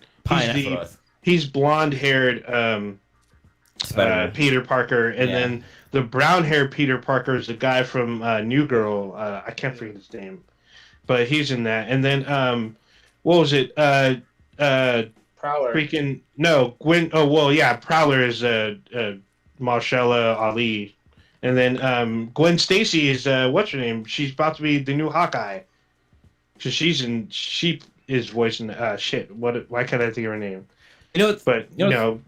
What's really funny? All of these, you got everybody. All of these actors, big time actors doing voice work. They all got to give credit to fucking Rob Williams. He was probably one of the first big name actors to go off and do voice work when he did fucking the Genie, and he doesn't get a lot of props for doing that. Like if you go back, he even before that, he's in Ferngully. Oh, yeah, that's right. He is in Ferngully. But like, actors weren't. This is small change. This is beyond. This is below me, whatever. But like, all these big time movies, their money's. They're getting fucking fucking paychecks just to go into a studio in your goddamn pajamas and just do some voice work. Like, I mean, even some of the up and coming ones, like you got Karen Fukuhara, who plays the female in The Boys. She was also in Suicide Squad, the 26th one. She's the voice of Kipo from Kipo and the Age of Wonder Beast. She's also Glimmer in She-Ra and the Princess of Power. But then she's doing all these like big works, including more voice acting work as well as live action work in big movie projects. But then also you got the whole What If series, because a lot of the original actors came back to do the voice work for their characters. Yeah, and you could definitely hear it though in that one. I only watched like 2 or 3 episodes. I had some issues with the animation on there, but I love the fact that you could hear that was the Peggy Carter or the Thor or whatever. You knew. Yeah, I mean, even Star Wars Visions, the English language one, had some, it had Neil Patrick Harris. NPH is in one of them. You have Karen Fukuhara again. She plays F in the Bride. So, like, one of the episodes everybody liked. It just depends. I mean, we live in a different era now versus the 80s and 90s where, like Blue was saying, people were frowning on, animation because you probably weren't getting paid as much. But nowadays, it's like it feels like animation is kind of catching up, and there's a lot of animation projects. I mean, look at Mark Hamill; he's been doing it for decades. He's still getting money for Star Wars and whatnot. So here's an example that didn't work from the recent history. We all pretty much like Lakeith Stanfield. Oh yeah. And he was the main voice of I want to call it Afro Samurai, but it wasn't Afro Samurai. What is he? Yasuke. Yeah. Yasuke or whatever. Yeah. And everybody hated his fucking voice. They thought it was the worst thing ever. He's a great actor. He just won a Golden Globe or whatever for the Fred Hampton movie. But yeah, that motherfucker could not put his voice in anything that I would want to see. Fuck all that noise. I mean, shit, we got Michael B. Jordan in a Rooster Teeth anime, and he's back for season 2, which is out in like a couple weeks, which is Genlock. Can I just say, I love the fact that people, especially, it seems like recently black celebrities are just like, you know what? I'm full into anime and I'm going to talk about it. Like, yeah, right. Stallion does so that. weaves are coming out of the closet. Yeah, man. It's cool. Like Michael B. Jordan does it. Like a lot of them are just like, we're going to talk about Naruto today. You know what I mean? With Megan Thee Stallion, what anime did she say she was into? I think Black Butler. Black Clover. Black Clover. Was it Black Clover? Oh, it was Black Clover. Yeah. I keep thinking Black Clover or Black Butler. I was like, wow. Well, one cool thing is that they say that with Black Panther, with Killmonger, his costume was designed after Vegeta, which is an anime that Michael B. Jordan said he was a fan of. So he is. And yeah, you definitely can see it in there. He doesn't hide it either. He doesn't hide his love for anime at all. Yeah, he actually has a I think it's a Dragon Ball line with like another. It's a company. Hold on. It's like a urban, like clothing company. Does Michael B. Jordan still live with his mama though? He says his parents live with him. I'm just. Yeah, probably, yeah. He got money. If your mama live in your house, that's your mama house. Damn. Yeah, it's Coach. What's that? I think it's with Coach. Really? Like Coach anime? I think it's by Michael B. Jordan. Maybe I have this wrong. But he has a line of clothing from Dragon Ball and Black Panther. But yeah, he has like a clothing line with Coach. It's a thing. It definitely is a thing now, and I'm fucking appreciating the fuck out of it. And then there was one other thing on Toonami and Crunchyroll that keeps on getting buzz. Has anybody seen this new? It's called The Princess of Pirates or Pirate Princess Fina.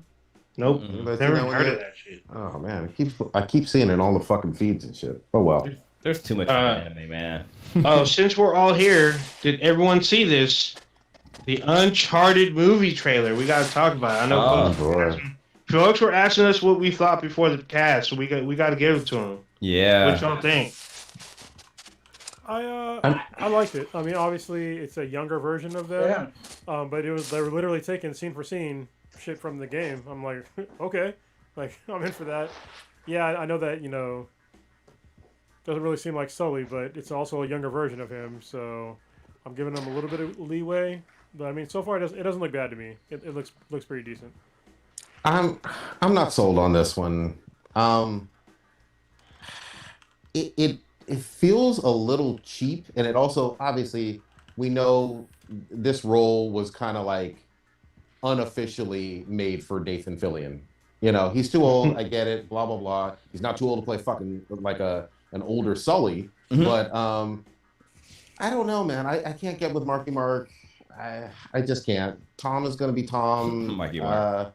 Yeah, I'm always gonna call that motherfucking Tom, Marky Mark. You know, or a previously violent racist attacker. I knew you were gonna say some shit. I'll still bring it up. With the third nipple. Never forget. You can't forget about the third nipple. It felt, you know how we saw the trailers for, what was it, Tomb Raider a couple years back? Mm. You know, and I'm not saying that was like the worst movie in the world, but it was just like, okay. It didn't excite me. I wasn't like, oh my God, I can't wait. And I definitely won't be going to theaters for it. But what do y'all think? Well, for me, like, I've played Uncharted 1 and 2. I never got around playing 3. Really? But I don't. What about 4? I don't think or Lost Legacy. I don't got the 4 either. Now, Tomb Raider games, I think I played pretty much all of them. But I think with Tom Holland, I think he's just, I don't know, he just doesn't have the bad boy getting down dirty persona with him, because he always seems to be like, he's like the clean cut, like cool, like not a cool kid, but like, I don't know, it just seems like safe. Where like, I think Nathan Drake is a character that's like more rugged and kind of dirty, and like, you know, he's out there fucking bitches. But I can't see him as Nathan Drake. And Marky Mark, I don't know. At all the games, I think that Victor Sully he's always older. He's always been like an old character, and I just can't see that with Marky Mark.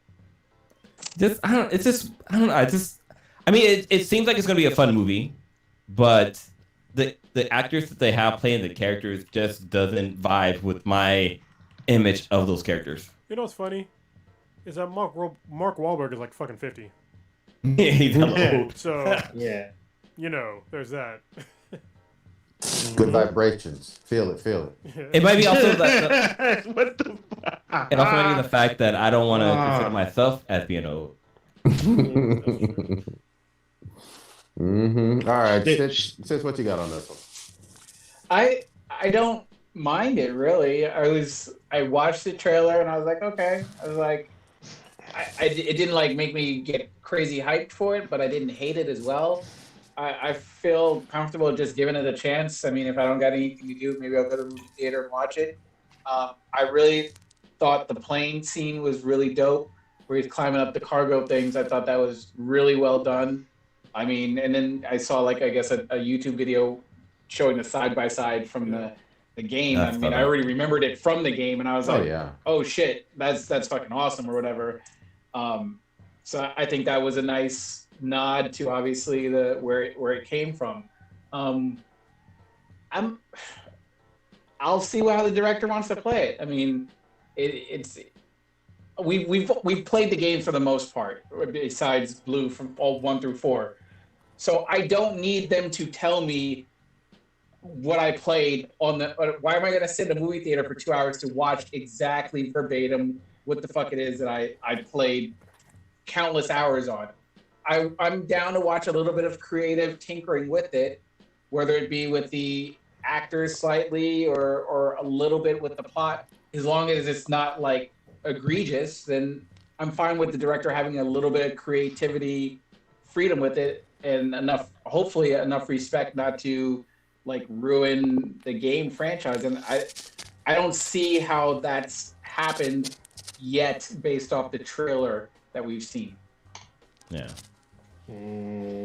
So for me, I felt like they focused too much on all three games at once. Like I feel like this is supposed to be, like Cronin said, like a prequel. It's literally when Sully I don't know when and it is. Nathan. Well, I know it's before, but yeah. Yeah, but it looks like this is the first time Sully, based on the trailer, I get the impression this is the first time Sully and Nathan meet.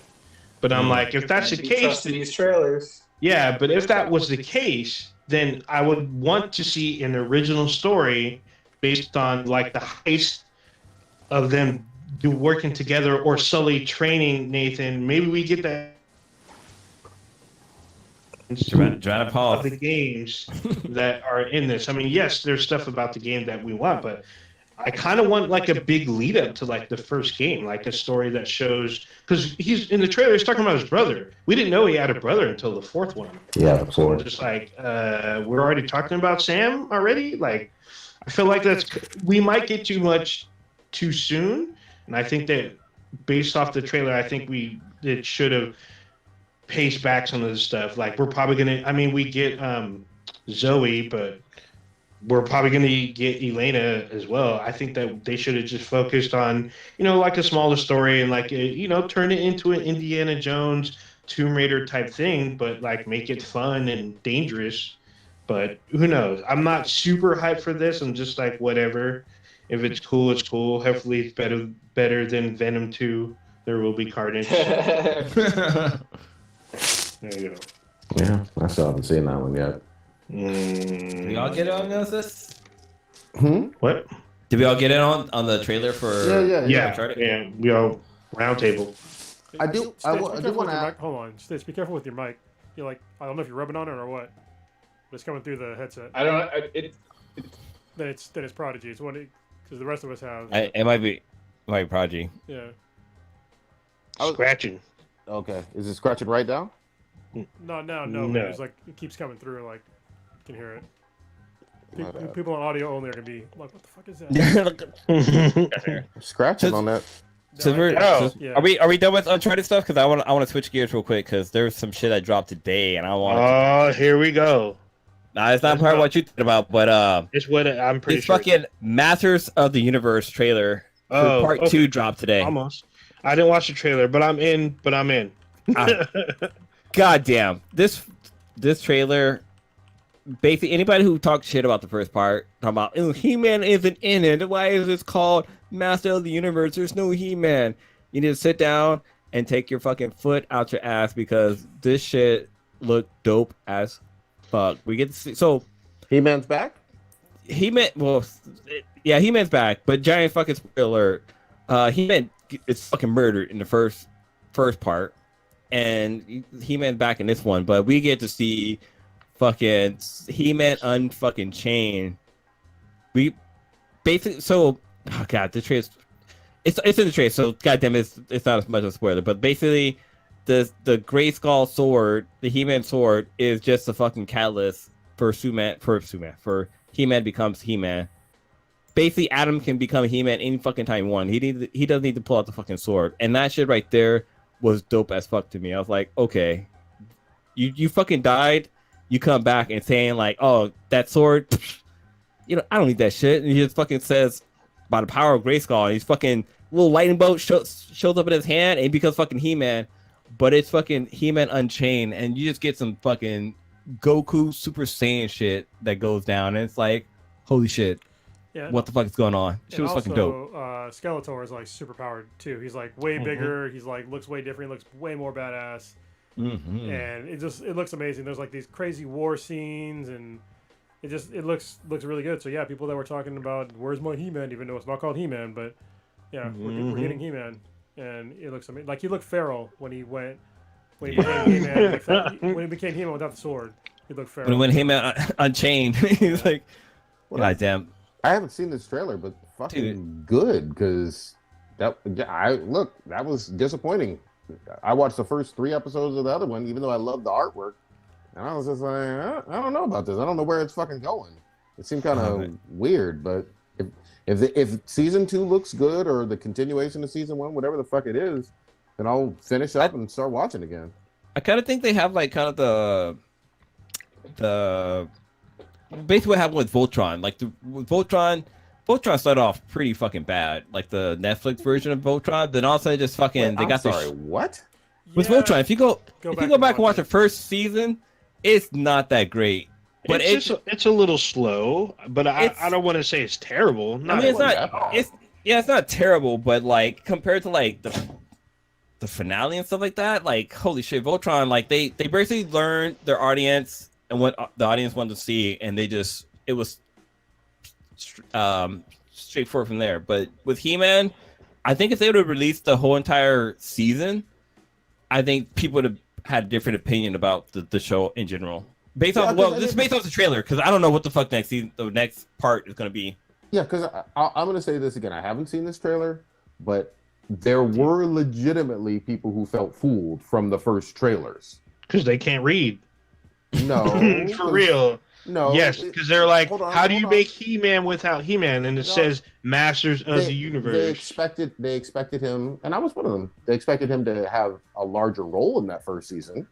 That's based on the trailers, not the title, the trailers. It felt like he was going to, have a larger role than what he did in what we saw up to that point. I don't know. That was fair. Like, even if you watch the trailer, like in the first, I think it was like the second episode, we get to see that fucking He-Man died. It's like, oh shit. Yeah, how are they gonna have He-Man without He-Man? Like, how are they gonna? So you want to progress in the story to find out, like, okay, how are they gonna bring He-Man back?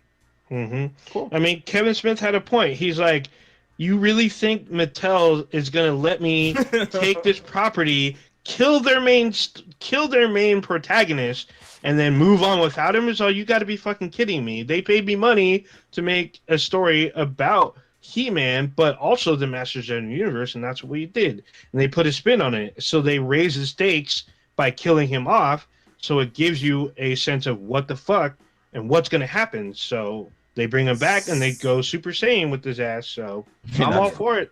That's cool. If this is good, I'll jump back on in.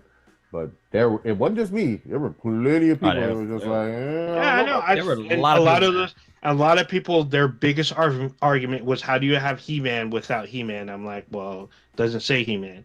And like when you point that out, their brains would melt and they just get more mad.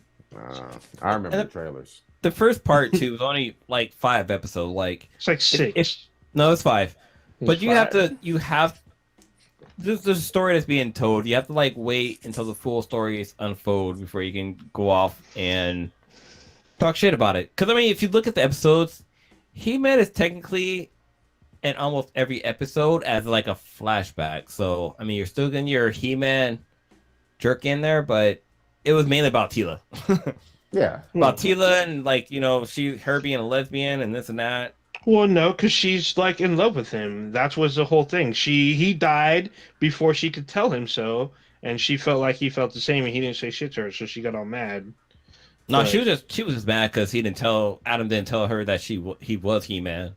She was mad at everybody, which that was my biggest gripe about the whole series. Was like, okay, King and Queen, you lost your son. Fuck you, because all you guys lied to me. I'm out.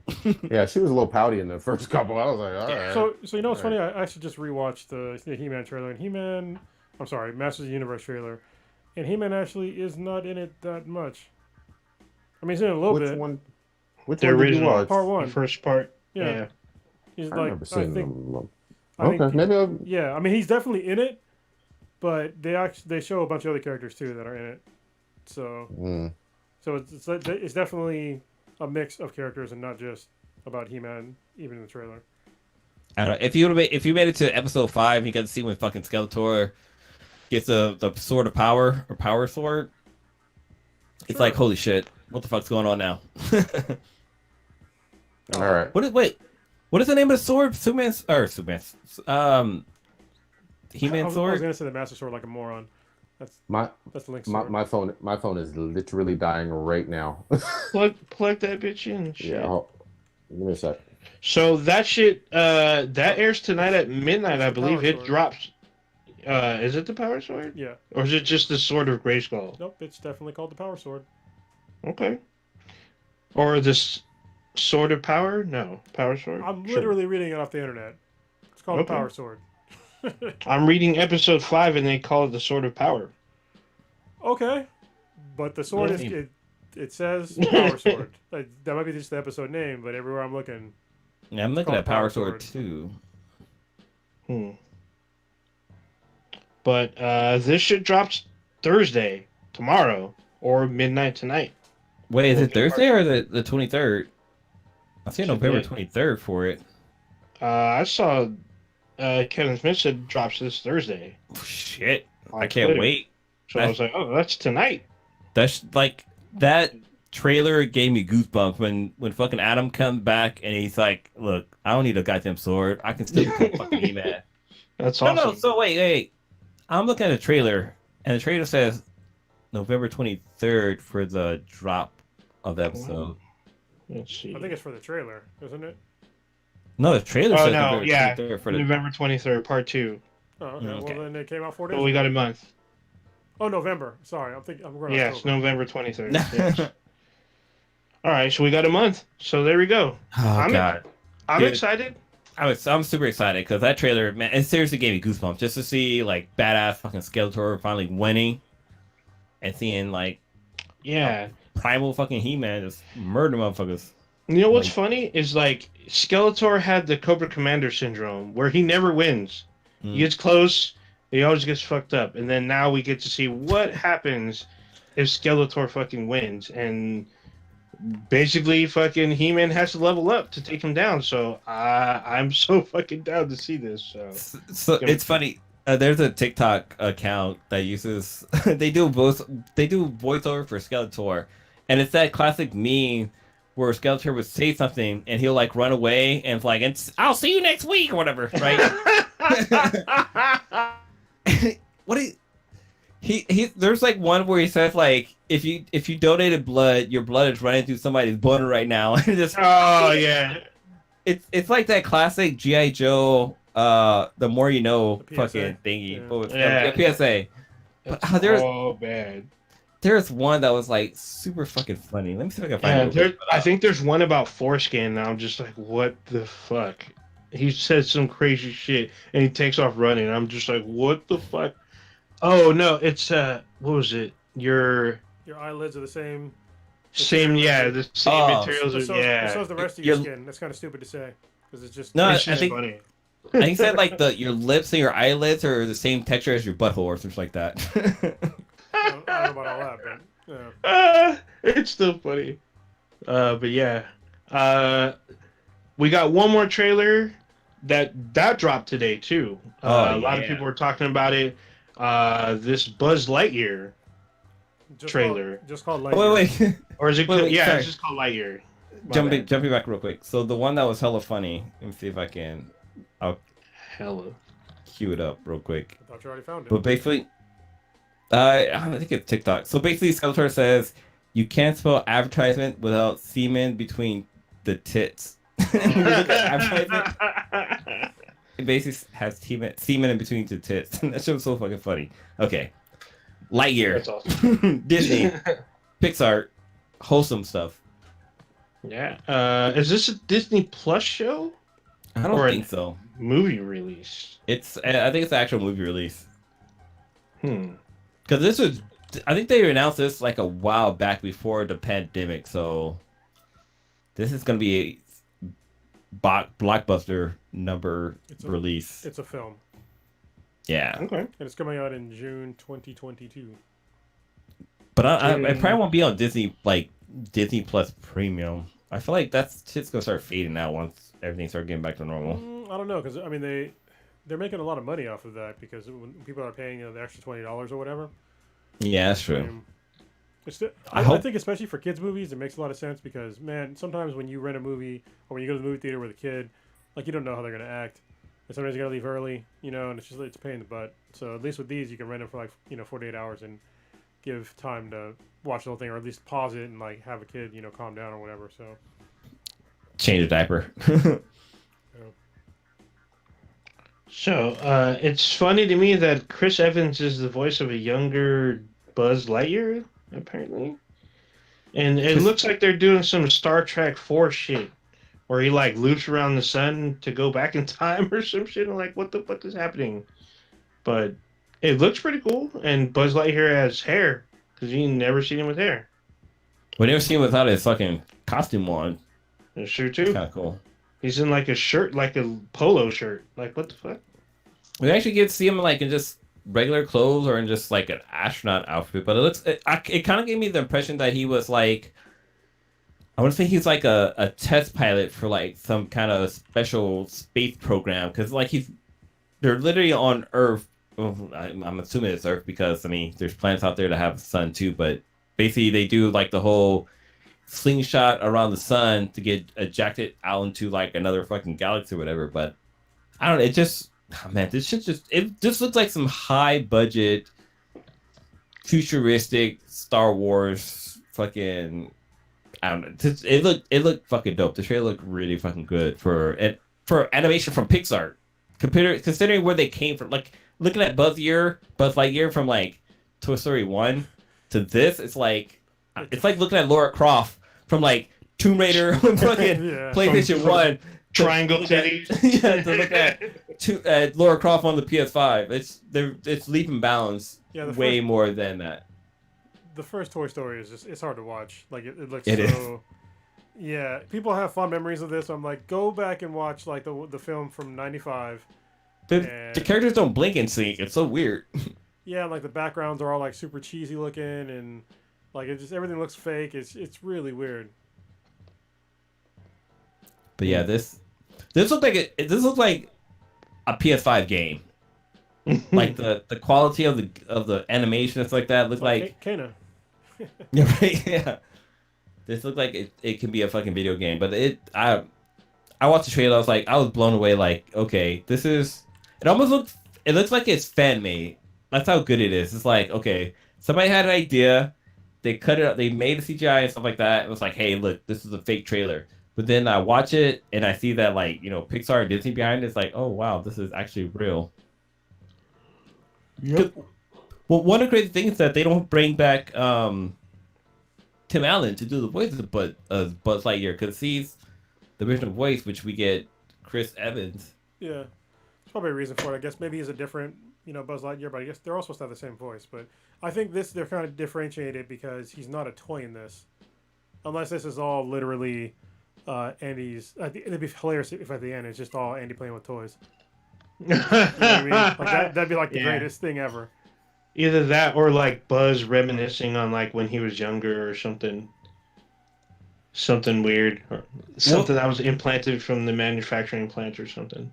What's weird is because like Disney actually had an animated series for Buzz Lightyear. Like there was a series called Star Command.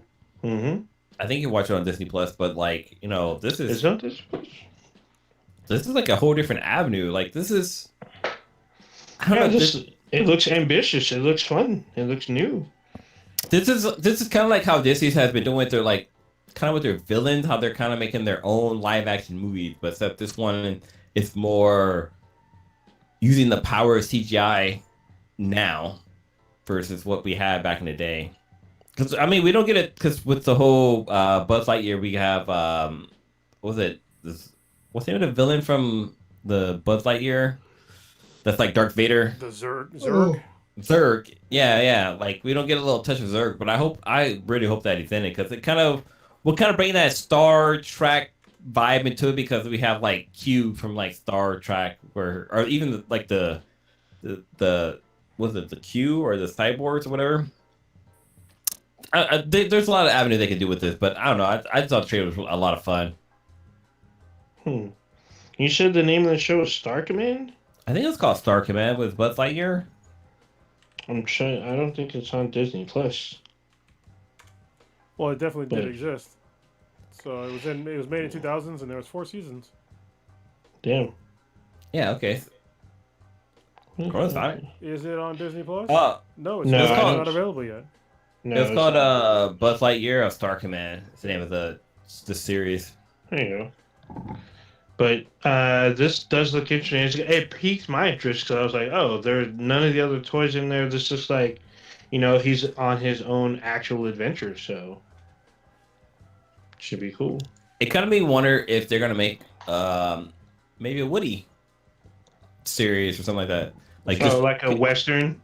Yeah, like they're gonna milk this cow as much as they fucking can. They gotta do like the Avengers. They gotta do like all the original movies and then make the new Toy Story.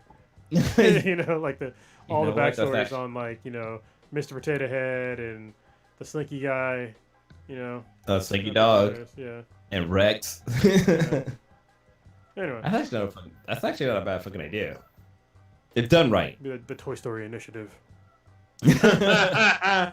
Holy shit! This first came out on the UPN. What the fuck? I remember UPN. Oh yeah, it was on UPN. Wasn't that the original Brown People's Network?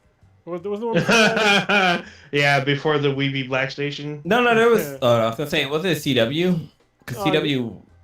Not CW. WB. Yeah, so it was UPN, then WB, and now it's the CW. Yeah, that's right. So sure. Anyway, let's wrap this up because I gotta edit 2 things after this. For sure.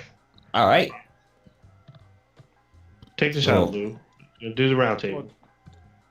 Well, I'll say Prodigy brought us in, but I guess I'll take us out. Odinger, what are you populating doing this weekend? So the next podcast. Not too much, but I am watching season 2 of Lock and Key, which just dropped this week.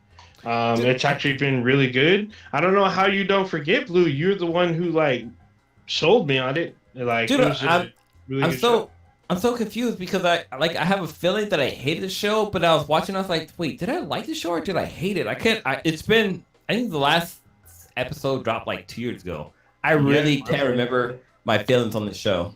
Well, you're the one who sold it to me because you tried to explain the head key. Okay. And how you enter in people's heads. And I was like, it sounded super weird until I actually watched it.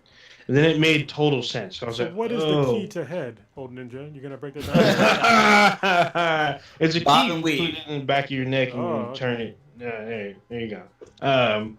Yeah, the show, it's kind of on that same level. And it's just the stakes are higher. There's a lot more crazy stuff. There's some new characters. And I thought that there's a shit ton of keys in the first season. Now there's more keys. And they do just as crazy stuff. So I'm like, This is great. I know that there was a bunch of rumors that the end of the season might introduce Sandman. I think it's a little too early for that because their crossover in the comics just came out. So I don't see that happening. But I'm enjoying season 2. It's just as good as season 1, if not better. So it's a really good show. I highly recommend it. It was in Golden Eggplant nominee a few years ago, so it's just as good. High value, a lot of crazy special effects. If you suffer from arachnophobia, you might want to skip one of the episodes. Just saying, you'll know which episode it is. God, the first season dropped last year, which feels like it's been fucking 2 years since that first season dropped. Oh yeah. Oh, it must have dropped early in 2020. Yeah, it dropped February 7th of 2020. Oh yeah, I powered through it, and I'm powering through it right now. Probably gonna watch maybe some more Halloween themed, scary movie kind of stuff. I already saw Dune, and we talked about it tonight. Oh, No Man's Sky has a new expedition, so I've been playing that. If you still have a copy of No Man's Sky, bust it out and play. It literally starts you kind of at the beginning, but it gives you what you need to go on. There's 5 phases. The event lasts for 5 weeks, so I've been trying to, have some fun. You can play with other people, so you can play with a party of 4. And even meet up with other people within the world. You can give people stuff and help them out along the journey. It's been really interesting. The event is very, very, very Dune based with giant fucking space worms and shit traveling through the fucking planets and whatnot. You got to solve the mystery of the giant worms at the end of the phase. So it's been really fun. And then playing Back 4 Blood. I've just been twitching out some of my playthroughs on that, so that's pretty much it. All right, cool. Cronus, what you got populating this week? Not much. Until the next episode. Until the next episode. Well, next episode I will definitely not be sober, so that's gonna be great. Nice. Damn. So October ends on Monday, I think. So yeah. Sunday? Monday. You're Monday's not the gonna first. you're not gonna break it that on Halloween? No, because it's still Okay. October. 31st is still October. I go through the whole thing till the first. All right. I'm just asking. So a quick beginning heads to up, I end. got to talk to you guys about it, but on the week of the 10th, it's the Marine Corps birthday, so I want to either push back the podcast or move it forward, either on a Tuesday or Thursday, instead of having it on a Wednesday, because I'm probably going to do like a virtual drinking session with my Marines. So, yeah. For sure. And I'm Yeah, I'm pretty sure. get kind of lit for that. But hopefully I'll have like a seasoned liver again. I have 10 days to get my liver back in shape to be able to put it through the paces again. So yeah, other than that, I mean, we had a really good storm over the past day or two. It was good to have some rain. It was a lot of rain, but it didn't really put too much of a dent on our reservoirs. But it was still good to get some rain out there. But now we're going to hit the thing of rain hit, then it's going to turn to weeds, then the weeds are going to die, then it's going to become brown, then we're going to have more brush. Fire season's going to be terrible next year, so it's the infinite cycle will suck. Definitely. So yeah, that's about all I got. All right. Well, for myself, so I'm trying to get back into riding my bike. So I got my bike service recently. I bought a bike roller, which is basically, actually, I'll show you what it looks like. It's on my floor right now. So it's basically like a giant fucking. It's like a treadmill for your bike. Basically, you just fucking like ride around on that, and it's super fun to ride on, but it's also super fucking hard to do because you got to keep pedaling or you're gonna fucking fall. And like the physics kind of doesn't work. It's the physics is very Looney Toony because it's like, okay, how are you gonna ride a bike and be stationary but you're still upright? Like the whole physics doesn't make any fucking kind of sense, but it just fucking works, which is weird as hell. So I've been doing that. I started actually today, but I'm gonna try to do that at least every day. I'm gonna try to watch Dune. I might go. I'm gonna watch the new version and then go back and watch the original just to see how they compare. To get an idea. Season 4 of Young Justice dropped recently, and yeah. this shit's fucking crazy. It makes you think a lot. Oh, I actually finished reading Sandman, the first Act 1. Yeah, like holy shit, I wasn't prepared on the fucking production value of that goddamn book, audiobook. Like holy shit, like the actors and stuff they have in there. And I wasn't prepared for the storyline because it's like, yeah, there's like multiple stories that are going on that kind of revolves around the Sandman. But like probably my favorite one is with the girl who's the Vortex. And it all kind of ties together too because her grandmother was like, she was like somebody who slept forever, and so she like slept for like 18 years of her, not even 18 years. I think she slept for, and she was like 80 or something like that. So she slept for like maybe 60 years of her life or something like that. So she didn't look as old as she was, but like it was just fucking cool to see Sandman get his power back and this and that. But like the acting quality behind it, or I guess at least the budgeting for it was pretty cool. But like I know Cronus talked about this on the previous podcast, but I actually didn't know Kat Dennings. Yeah, I didn't know she was in it. Like I kept like I heard her voice. I'm like, wow, Death sounds sexy as hell. Like what the fuck?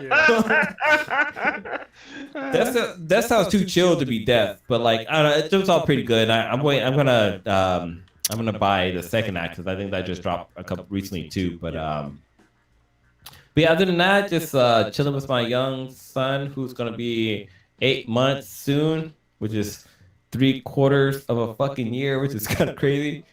But yeah, just hanging out. Actually, I'm also playing Kana. Yeah, I gotta get back to playing that because I had times because I was sick the last couple of weeks. But yeah. Oh, Ninja, you want to take us out of here? All right. You just experienced Black and Black Times Infinity. Check us out anywhere and everywhere online with BTHAN BTI. It's BTHAN BTI. Anywhere you have social media or whatever. On Amazon, we have an app on there to let you know we go live. You can email us at bthenbti@gmail.com. We have a Discord. You can email us to let us know you want to join up. We'll get you in on that. And then we have a website, our official website, binheadproductions.com/bthenbti. And there you go. All right. And with that,